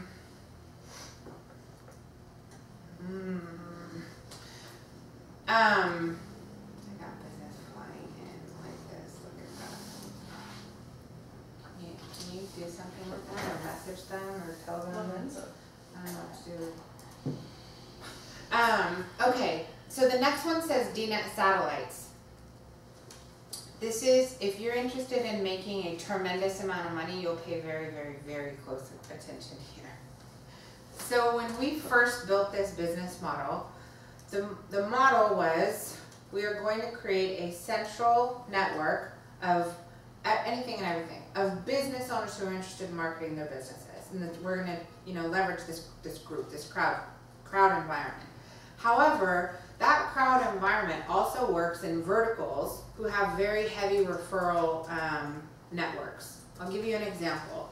One is, take the Interior Design Association. Inside interior design, what kind of business owners are in there? Can I give him the roses? Give him Yeah, the roses. please.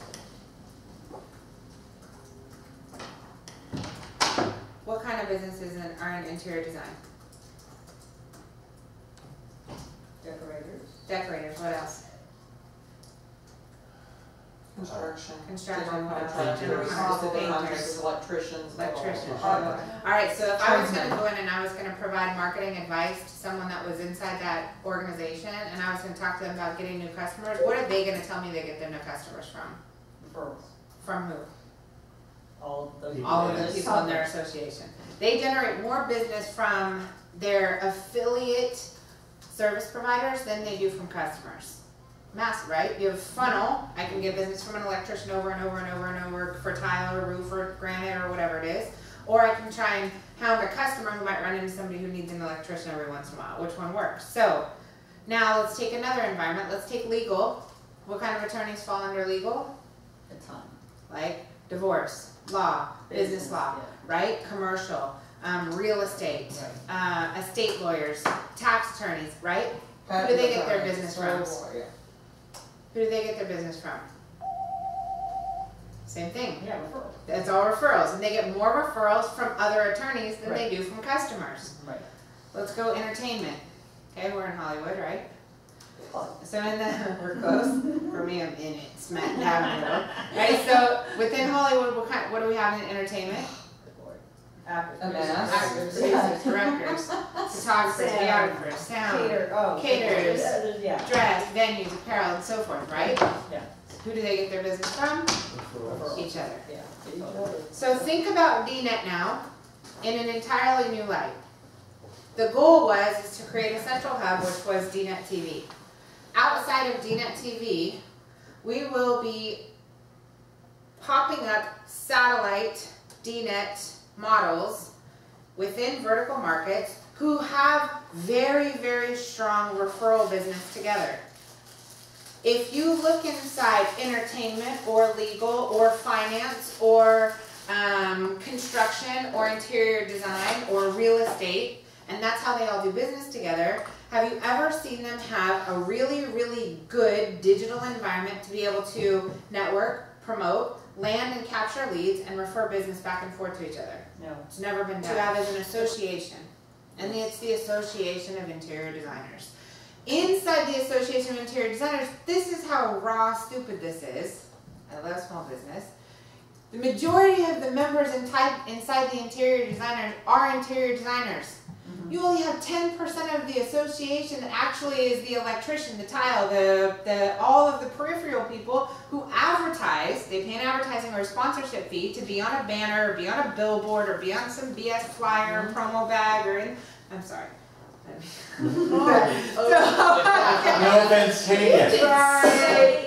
However, they advertise to these people instead of integrate into their businesses. Right? When we integrate into each other's businesses, we can start referring, we can endorse, we can collaborate, we can work on business deals together, we do all the time. And it's totally different. So, think about it this way. If you want to make a ton of money, first of all, learning the sales supply chain process, that's number one. Secondly, learning the suite of products and services you have the ability to sell that you don't personally have to deliver. That is two.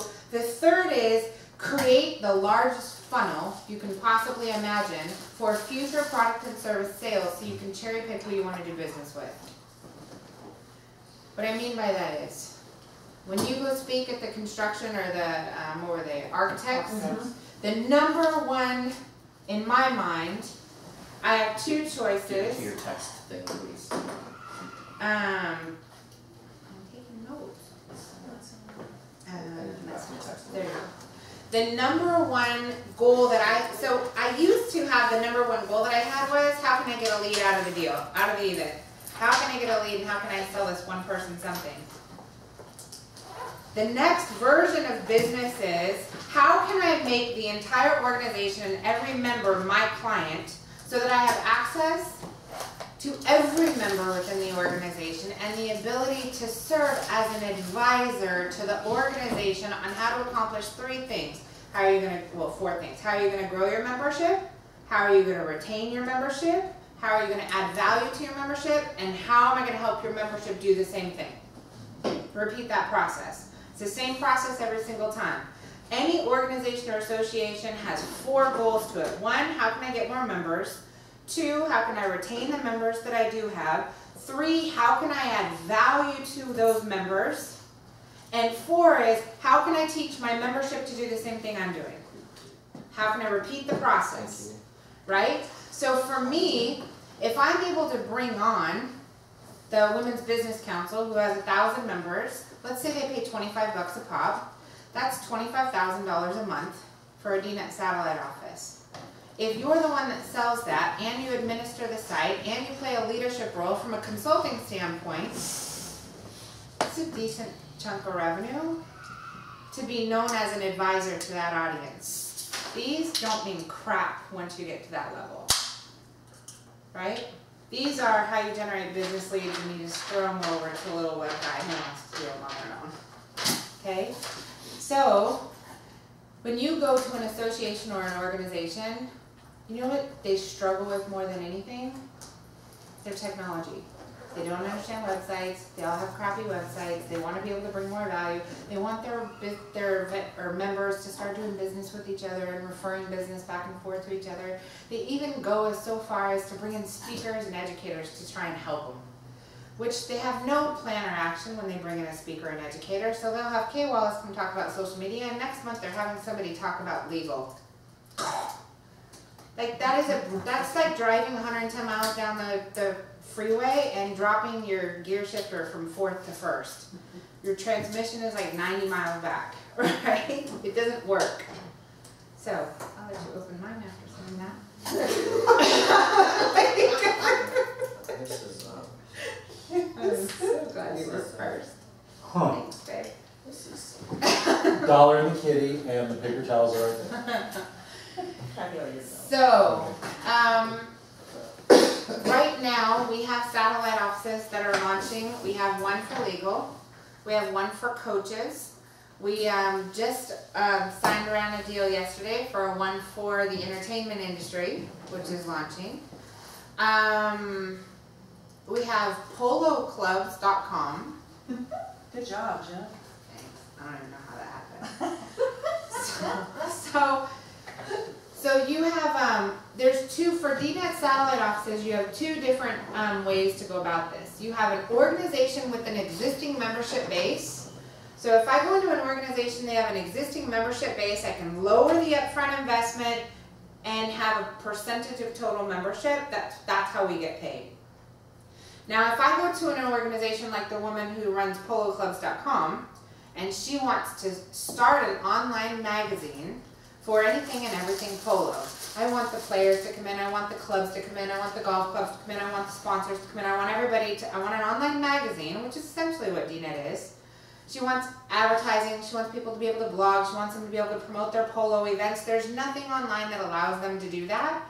She doesn't have an existing network of memberships, so it's a higher upfront fee, or it's a bigger chunk of the monthly subscriptions if you have the right person to take it to market.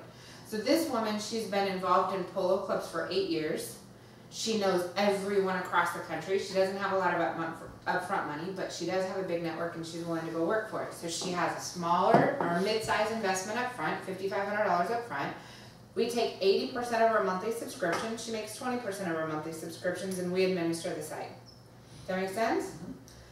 And for us, it's worth it. We take it, she runs with it. She now has a business in a box.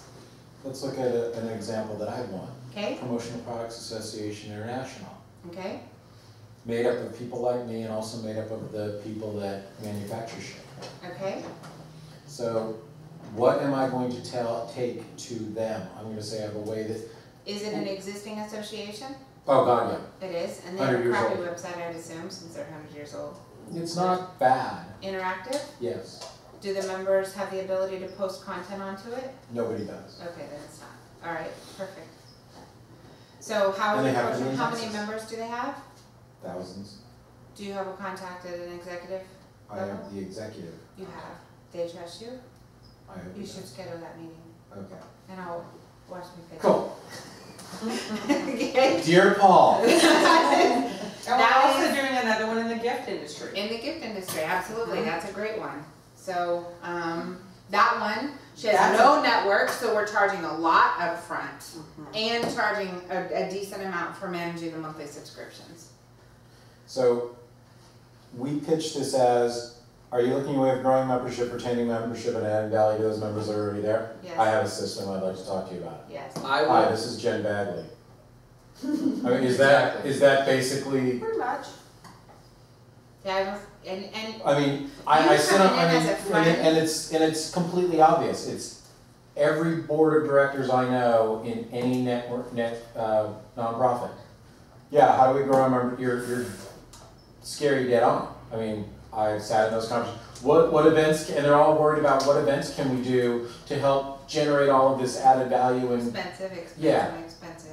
I would love to, So, you know there's how, an if somebody is trying to raise money doing a bake sale, or, right, or, which is a conversation we had earlier today, or with somebody trying to do a bake sale versus selling subscriptions for $25 and allowing that to be a cash flow and servicing their association of people at the same time, what's going to win out?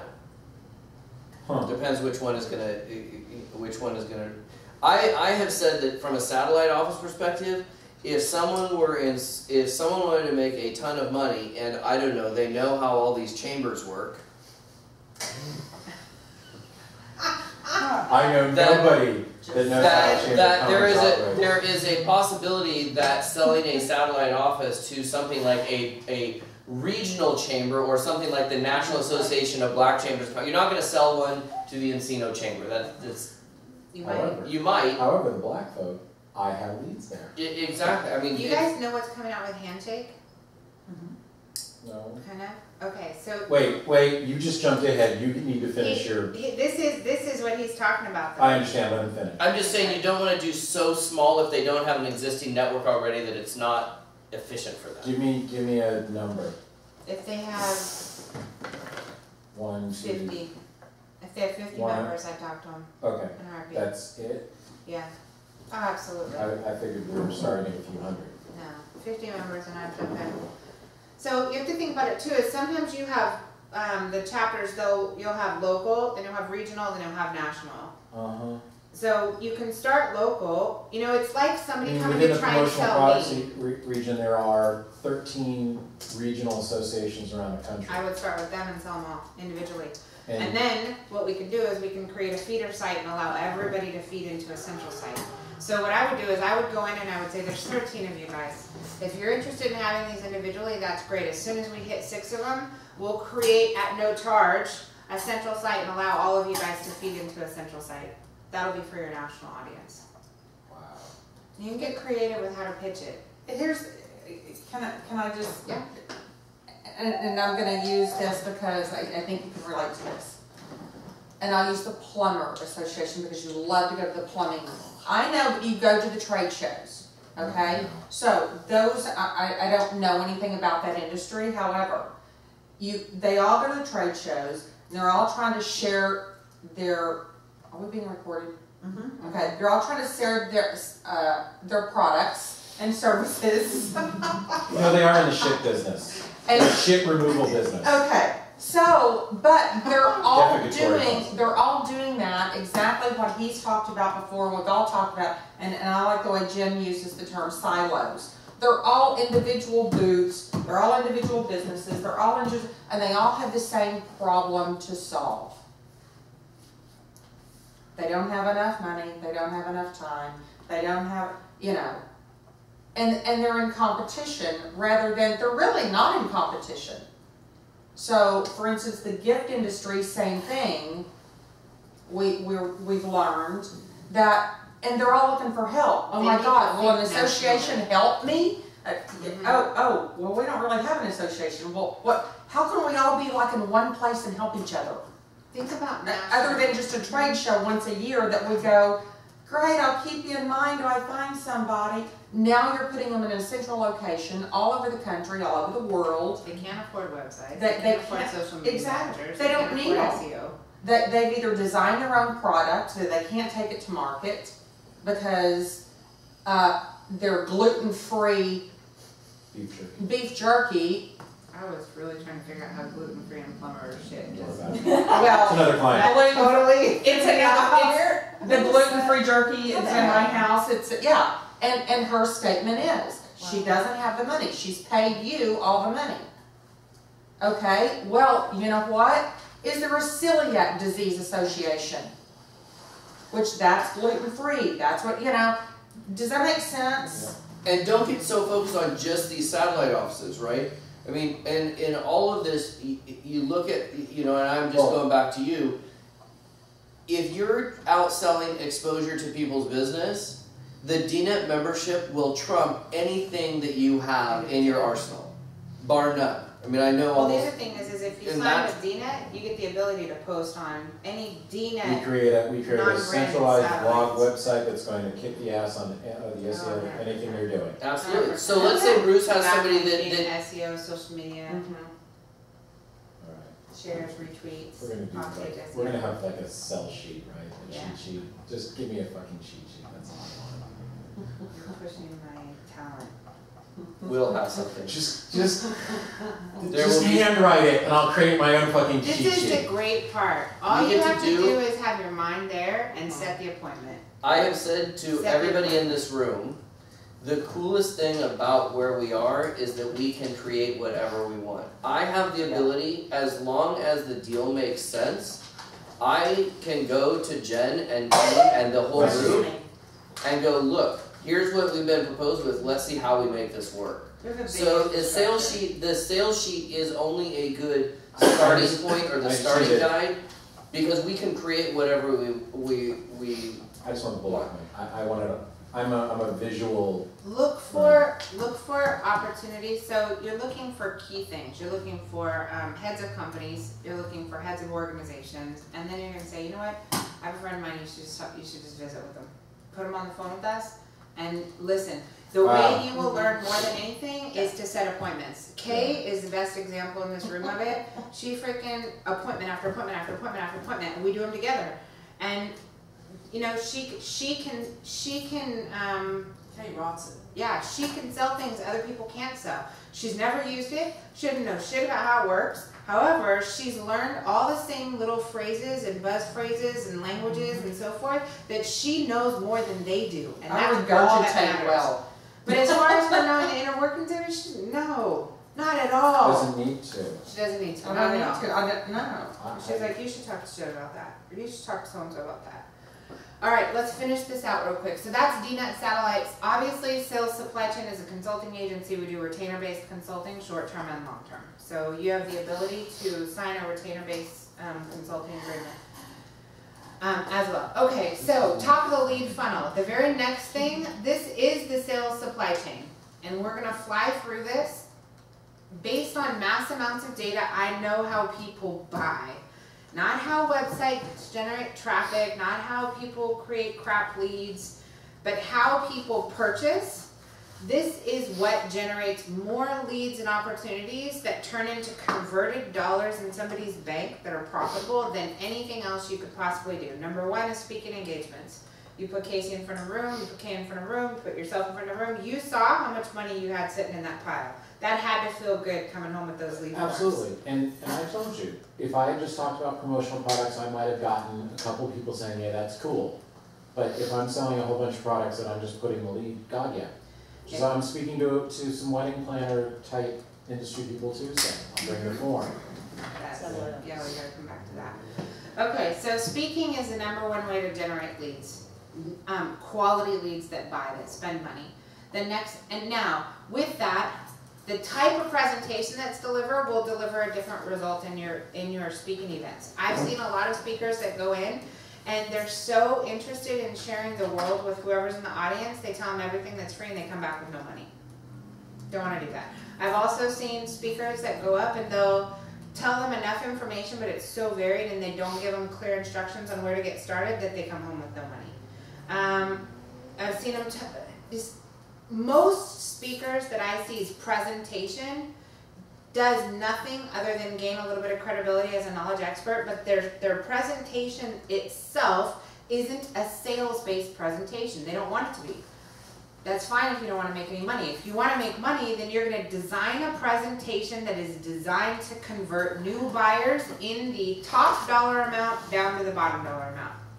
And the presentation will deliver that. So let's look at this really quick. This is, I have been fudging with and modifying and tracking the results of lead capture forms, call to action forms for years. And I finally have it to the point where I'm still probably going to make a few tweaks, I think, after a Dallas Business Journal one. I came back and I thought of a couple more things. But the way this is structured, from where the information is being asked, where the evaluation takes place at the very bottom, the 911 being separated, the 411, the delivery of what the difference is between a 911 and a 411, how that fits in my sales presentation, to what is on here. So the first thing that's on here is the entire sales supply chain strategy. I use sales supply chain because they're familiar with it enough, and if they go home and Google sales supply chain, or they go home and Google supply chain strategy, you're gonna get Notre Dame, you're gonna get the biggest universities in the world, you're gonna get the biggest, so supply chain strategy is something they can go, oh, I should probably listen, right? She didn't make it up. The next one is, so this has to be changed in order, which this is an old sheet, but the next one is, should actually be business consulting, sales training and development. After that, it should be, so if you want to number them, full service marketing agency and web. After that, Can you say it again? What so was number one should be this sales supply chain strategy. Okay. Number 2 should be full service marketing agency and web development. Number 3 should be CRM, relationship management, and or ERP. Should be second. What happened to business consulting? That should be second. Did I just skip that? Yeah, that should be second. I'm sorry, what should be second?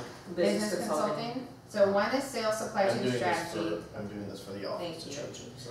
2 is Business consulting, sales training. 3 is full service marketing. Right. 4 is CRM, and that should also be ERP. 5 is small business. 6 is DNet. 7 is reseller, and 8 is the book a speaker, the last one.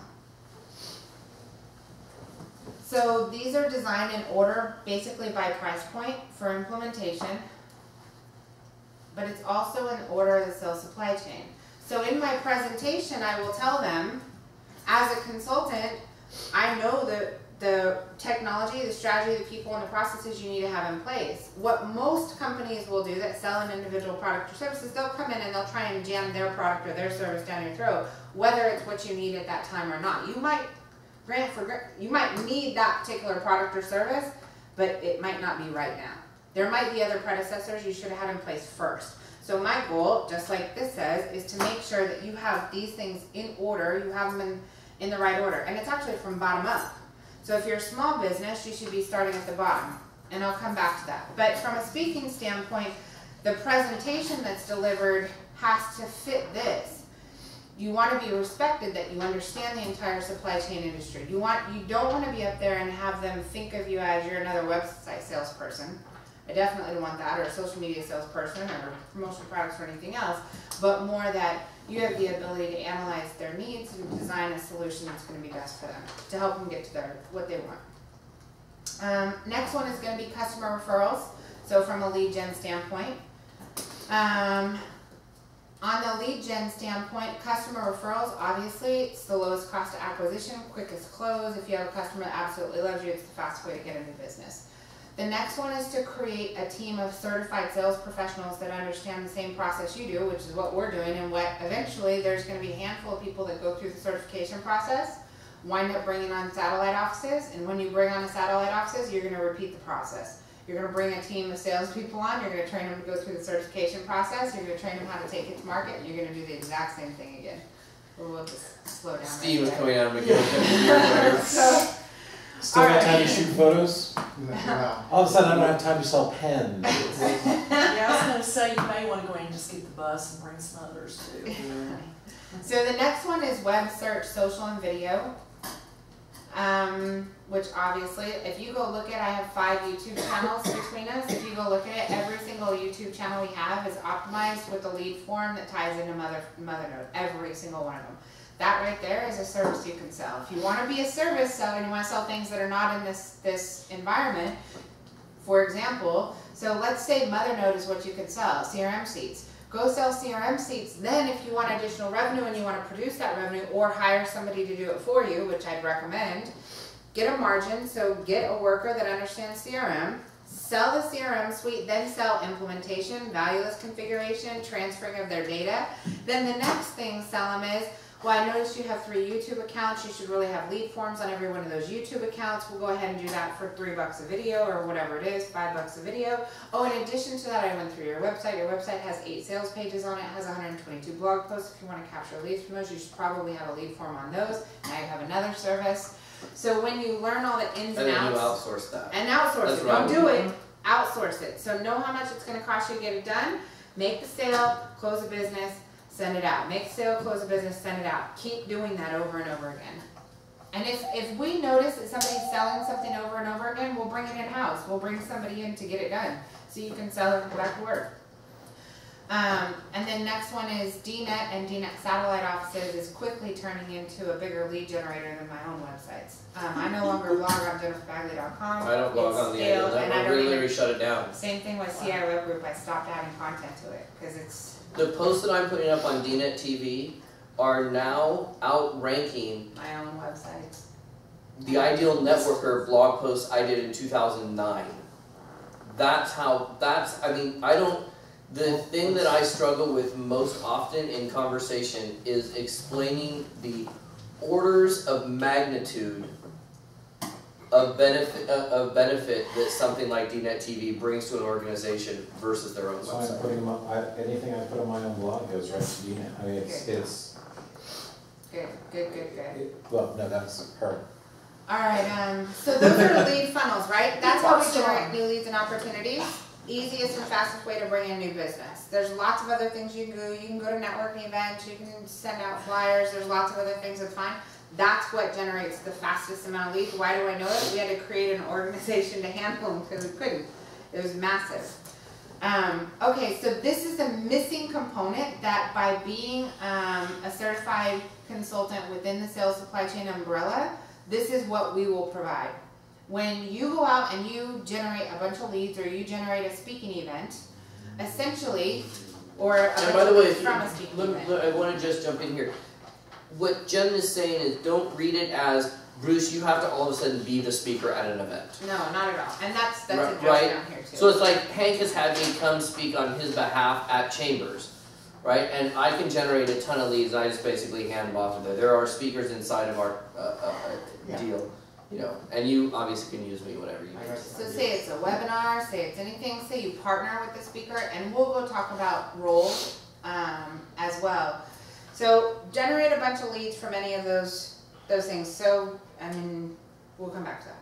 Okay, the next thing that normally what happens is there's no automation. Is you have manual follow-up processes. A lead comes in, then you're trying to get on a phone call and trying to schedule an appointment. You're trying to call them and call them and call them and see if you can get an appointment. That process sucks. When you become an incredible lead generator, you have to automate the scheduling. the appointment setting. So the next thing is marketing automation. What we've done internally is we've created a series of automated emails that are designed to produce a specific result. So the first one on here is post-consultation, which means if I sit down with a company and I give them a proposal, and in that proposal there's web, there's search, there's social, there's mobile, there's some video and so forth, the next thing I need is to do a proposal review meeting. So our process is generate a lead, qualify the lead, do a 1-hour consultation, present a proposal, complete a proposal review meeting, and push them to a close won or close lost. Get out, get in or get out, and do it that process to be done as fast as possible. So Are each of these little blue areas, are those buckets of emails, that automated emails? they're all they've already been Thank you. created. We already yes. That's all I wanted to know. Thank you. Yes. So that Thank a you, post consultation email is designed to get a proposal review meeting. Now the next one is a post-event meeting. A post-event means a marketed event that produced a lead. So when you go speak, you have all those. We take all of those lead forms, you fax them into us. We have the staff that will put them into the post-event. They'll go put them in. They know exactly every single lead that's yours. Now our process changed when you two handed me all those forms on the same day. So I'm glad you did that. That was awesome. That was really cool. So what we wound up doing It is, was only like 30 something. But then I had about the same. and No, Casey you- and I did 3 events the week before The you week guys before. came. We had Wow. 260.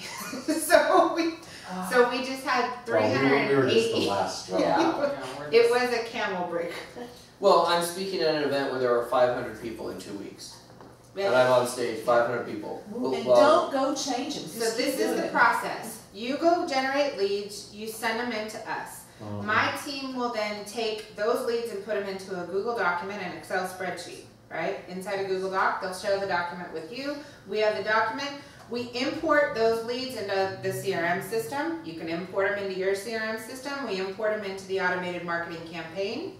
If somebody replies to the automated marketing campaign, our team will do your scheduling for you. They'll book the appointment and they'll put you on the phone with either myself or Casey or whoever's certified to handle that call with you. And we do an appointment. We already have, all of the proposals are already pre-created and ready, so you have an entire suite of proposals that are already pre-created. If it's website development, web design, SEO, social media marketing, search engine, anything. So They're are we all gonna done. get callers since we're not just bird dogs? And not that I mind. Do you want your spike? Not that I And mind. I'm good with this. Ryan's good. I am good with this. Yeah. I just We all want to make spikes a and lot of levels. money. bedazzled jewels. I prefer mine to be red. We are You go stronger away. as a team than individually. Just let me know when you get that email so I can. Yeah, no shit. So the next one is existing customers. So what we're doing is we've created a series of educational events. It's the same videos we use in DNet that are used for the educational events, which is to keep existing customers engaged. So each of you will have a bucket where you can go put all your existing customers into. And here's and here's we'll an stay in extra contact service with from them. us on educational stuff. Tag in here. We're going to teach you some stuff that's going to help you in your business. Thanks My for doing friends, doing my business with consultants. us. Exactly. We appreciate it. We'll Meetings, stay in meetings contact are with them. And Yeah. it's a tool we don't have to create. So that's nice. Yes. The next one is book a speaker. So if you are a speaker, what we will do is we will create an HTML template for you that goes into our marketing sequence. Right now we have ourselves in the marketing sequence. However, we also have a campaign where you can, say you made a list of the top 10 organizations you want to put a speaker in front of. It can be Casey, it can be me, it can be Maurice, it can be Kay, it can be Hank, it can be whoever's in the campaign. Obviously, I want whoever's speaking to be trained on the process because I want them to produce a specific result. Otherwise, this is all a waste of time. So their presentation has to change. So let's say you want to generate a bunch of leads. You go do the pre-work. You go find 15 organizations you know are big money organizations. You take that spreadsheet, share it with my team. My team will put it into the Book a Speaker campaign. On our end, our notices go out to them on a regular basis, and if one of them calls in and they say, hey, I'm interested in having this Casey character speak, or Jennifer, she looks pretty dry, we'll go and have her speak, or whatever it is, Then we'll go look, where did it come from? We know that that speaking event was yours. We tag team, so if they booked me or they booked Casey and you two go work that event, and those leads are yours. You walk through the process. The next one is certification. The next one is old leads. All of us have databases of old people we came in contact with, we never did anything with. So we have a re-engagement letter, and that re-engagement letter will get them back through the pipeline, hopefully to create an opportunity for them to either attend an event or a consultation. And then the last one is to become an affiliate, which is not important right now. So the goal is we want to push people through one of your normal buying patterns, which is either A, buy now. We don't really have that in any marketing campaigns, unless it's an event, register now. The next one is a consultation. That's our goal, is to set them up for a consultation. The next one is I want a proposal. The next one is the event registration, or the last one is our fencers, which is a nurture sequence, which is just educational emails. The next one is placement. So from everything is automated as far as all their stacks of business cards. Then we have what we want them to do. We want them to take a next step. That's our call to action. The next one is placement. In our environment, this is how placement works. Our little guys, we want them to start off with DNet and a CRM account. They can't afford to do anything else, and they must do that in order to start to move up the chain. The next little, slightly bigger ones, we want to put them into a website, plus we want to get them onto DNet and a CRM. The next one is PDM, which is all that full service agency, plus DNet, plus CRM. The next one is we actually want to come in as a consultant. We want to consult them on the whole process, beginning to end. So from a dollar amount, once you really see all these buckets, in your brain you'll start to play Tetris. So you'll start to meet someone and you're like, yellow, yellow, yellow, yellow, move to the right, green, green, green, green, now move to the left, pink, pink, pink, move. And you'll play Tetris with people, and you'll start dropping them into their buckets as quickly as possible. Now the last row. So now the question is going to be, what organizations are you a part of? What? Now when you meet someone, it's, oh, really? What organizations do you have? I asked that. That is Association. What Exactly. associations do you belong to? leveraging other people's network. Yes. Yes. Yes. You know who has huge networks of people? Speakers. Yes. They don't know what to do with them. They don't have a They clue. don't We are monetize them. clueless because we do our singing monkey routine for 90 minutes and ask for, $1,000 at the end. Yes. Which that is much more talent. Well, I mean, think of every association. I'm the only authorized speaker for social media for Nahu, Lahu, and Kahu. Exactly. Los Angeles Association of Health Underwriters, California Association of Health Underwriters, and the National Association of Health Underwriters. How often do they call you? Huh? And how often do they call you? Well, the better question is, how often do I contact them? Never. Never.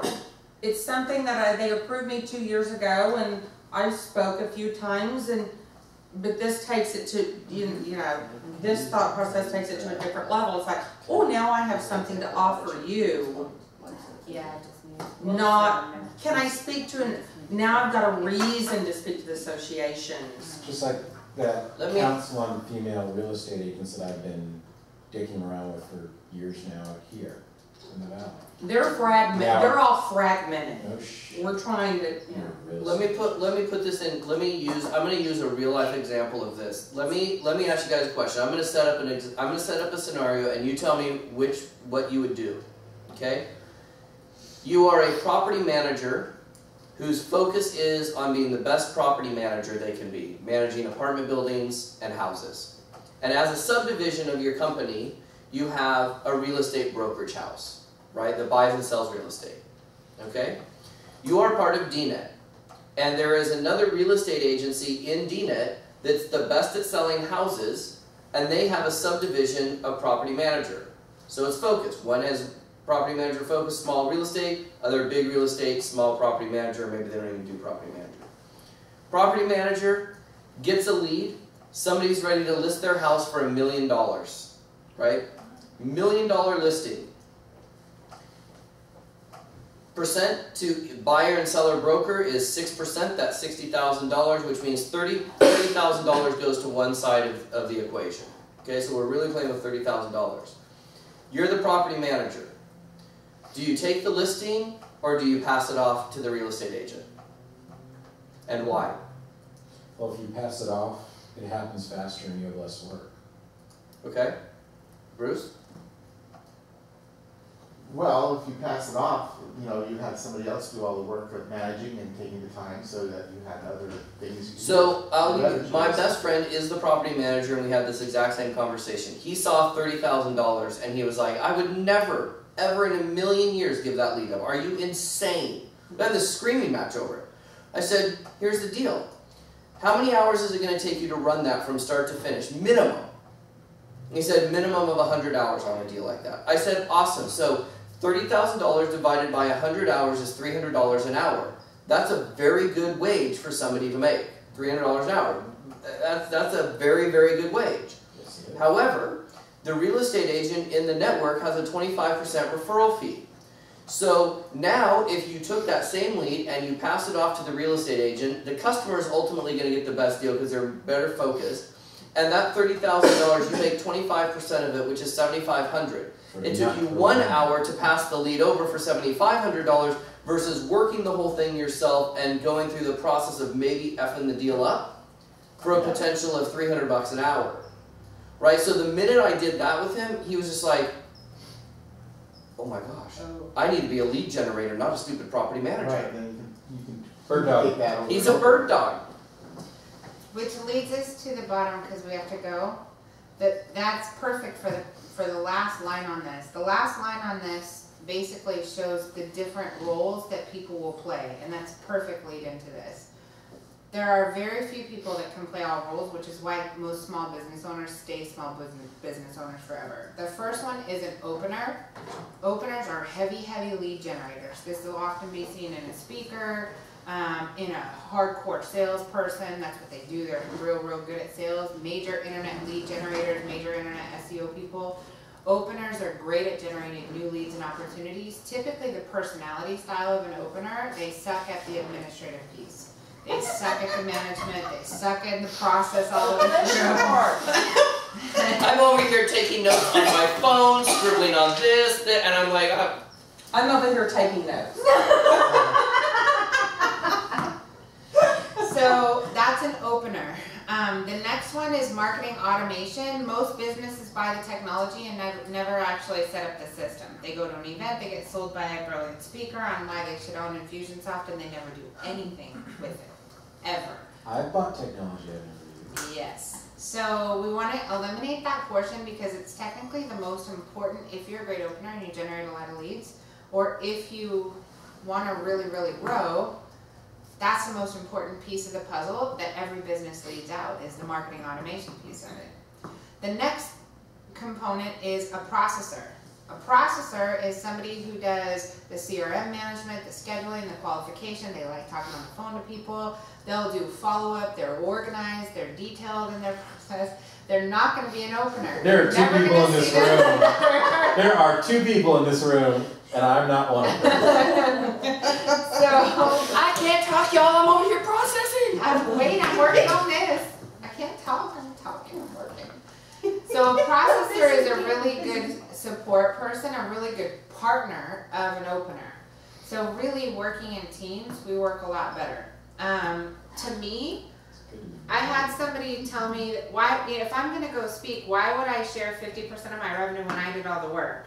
Like, really? So let me look at your last lead you generated from your event. Oh, they're in a basket. Oh. Well, shit. How much? If I can 100% hand- of nothing If I is can hand them a nothing. lead to do a website, and I make money from a website I never had to build, holy Yes. I'm averaging right now $500 a month additional income just on referrals within the DNet yeah, system. I just brought That's it. Lee Levy like 2 or 3 different websites to do. It's like, sure. And you're getting paid to She must build be the really network. busy. That's I the just other sent key her component of three. this is. And I apologize to everybody in the room. I don't think you have one, but I owe you all checks and they're sitting on my coffee table. We're gonna see you tomorrow, Yes. Saturday. Yes, you So, will. There you go. So, And DC is officially in processors. as of yesterday. Yeah. Yay. So processors are critical. What we're doing is we're going to train Love that. processors on our system. Right now we have, Kathy used to do this. She doesn't do this anymore. So Kathy's What do now, I not do now? You're gonna have to pay attention for me to answer. I'm this so question. sorry, but I'm recruiting for Saturday and Sunday. Yes, so she's no Karma- longer Karma- processing, she's actually selling. Did any of the people I Yes, gave I you answer you back yet? I've got to go look at it. I'm busy recruiting. Because I sent them all an email, said, hey, answer job. up, bitch. Answer up, bitches. Start it over. So the next one is closers, and sometimes the opener and the closer can be the same person. Most of the time it's not. Most of the time it's going to be a subject matter expert. I'm a closer. That's my thing. Casey's a closer. Kay's a closer. Sometimes depending on the size of the deal, so we also have to be very real. When you're in the placement arena and you're looking at the dollar value, Kay's tends to be more of a closer towards the left-hand side of the chart right there. I'm more of a closer on the right-hand side of the chart. So if Kay generates a deal and she knows that deal is going to fit on the right-hand side of the chart, she can either A, risk losing it because that's not her specialty, or B, she can set spike and she can have me come close that deal. I tee up well. So, and most of the time when I'm going in, she's gotten really good about hunting out big opportunities, and then she doesn't make any recommendations. She's like, I'm not sure what you should do, however, I think you two should talk. And that's as far as it has to go. And most of the time when I go in, until I get a feel for who they are, I don't know what I'm going to give them either, or what I'm going to make a recommendation. We just took a meeting that should have went towards the left today. In fact, they already had a proposal that was on the left-hand side of the chart, and we just, during the meeting, fully did a reroute and dropped them in a proposal on the very farthest side of the right. And we'll close that. And we'll close it hands down tomorrow. So, so closers, you want to tag team. Bruce, for you, you may be really good at the nurturing sequence that happens in a processing environment. You may be really good at speaking or working with a Casey.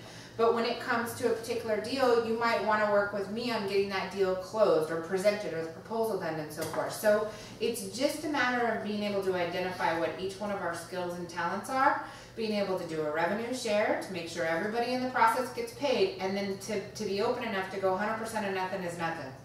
I may have 3 people in a transaction. I may have an opener, I may have a processor, and I may have a closer.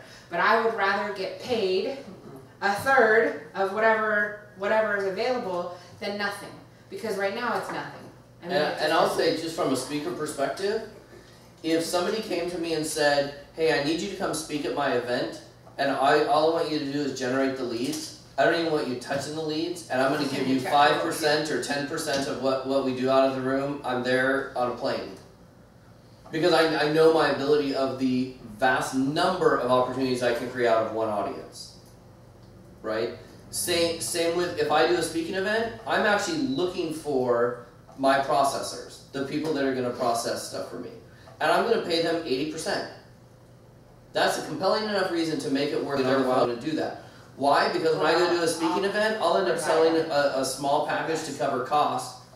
20% of the, I mean, I was laughing, I literally have a giant one of those yellow IKEA bags at home with single pieces of paper in it from every event I did last year, just last year in 2011.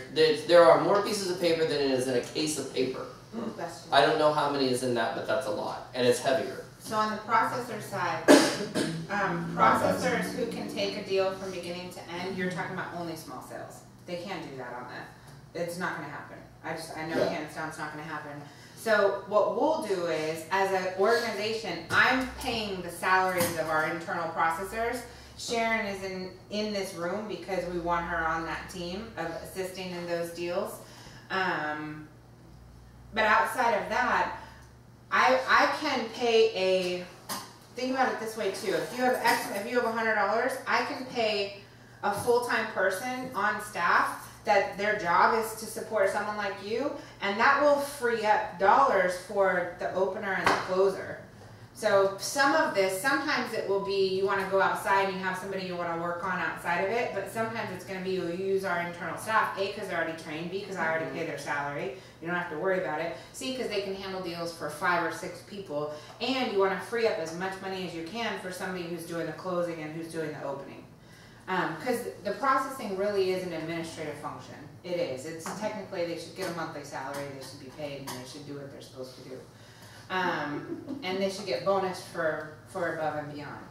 And most of the time, what you'll notice, most of the time, unless it's like Dorothy's team and whatnot, they function better in a full-time employee position versus in a commission position, just by nature their personalities are. The last piece is the operations and production piece, which is what you've been talking about this whole time. Stop executing the deal, stop providing the work. So I want to do as much, keep it I want to fine. do as little for as many people as possible. Yes. That is my motto. Can I also say that because I kind of see this, you know, what your thought process, don't overcomplicate it. Sometimes, like, I closed a deal for Jen and I that we don't really know what we're gonna do yet, but I said 10 grand in 60 days. She said yes. And she said yes. Because she knows me, she trusts me, so a lot of those long-term things you can go, you know what?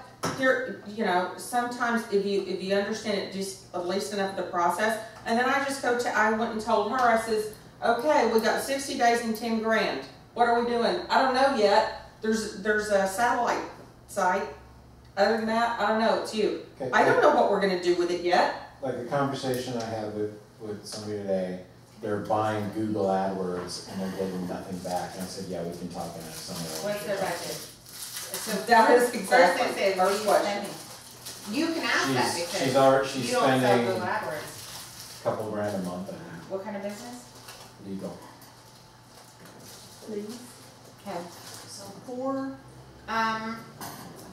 So real quick. $45 a click. That's I said, crazy. you're being fucked by a lot of other people like you. That's a who are perfect just- person off the bat. I don't even have to know anything. If they have nothing else to do in DNet, same thing. My buddy's paying $150 per lead that some dude is generating. Right. He's now doing blog posts so he can generate his own leads and get rid of that $150 a lead BS. So I have 3 minutes left. Let me explain Handshake. We have. We can go to Panera Bread after if you want. Oh, that's okay. I'm gonna cocktail. We have. In case we could. Handshake is, you know, the CRM system is a $10 million piece of software. I mean, it's a big system. It's a huge piece of technology. They have invested in what we've requested, which is to have Handshake built, which is essentially, Kay has the ability to, thank you, generate content, generate leads and opportunities. She can talk about anything she wants. It generates a lead. That lead comes in, it's not a good fit for her, she wants to send it over to somebody else in the network. Let's say it doesn't even fit within our umbrella of sales supply chain services. She's able to go look at a vendor directory. It can either be a closed group or an open group. So when you're in Mother Node, you'll be able to look at Handshake and you'll be able to have access to different groups. It might be the Plumbers group, it might be the Association of Realtors group, it might be Keller Williams group, it might be an open group.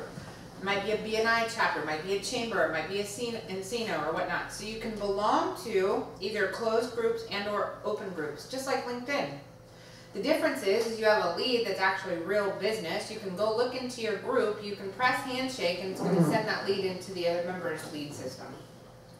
So in LinkedIn, it's an open network. I can refer you through like 8 people, and you guys, for no reason, because you might want to sell them or anything else, and it's referring bidirectionally. It's you trying to talk to you.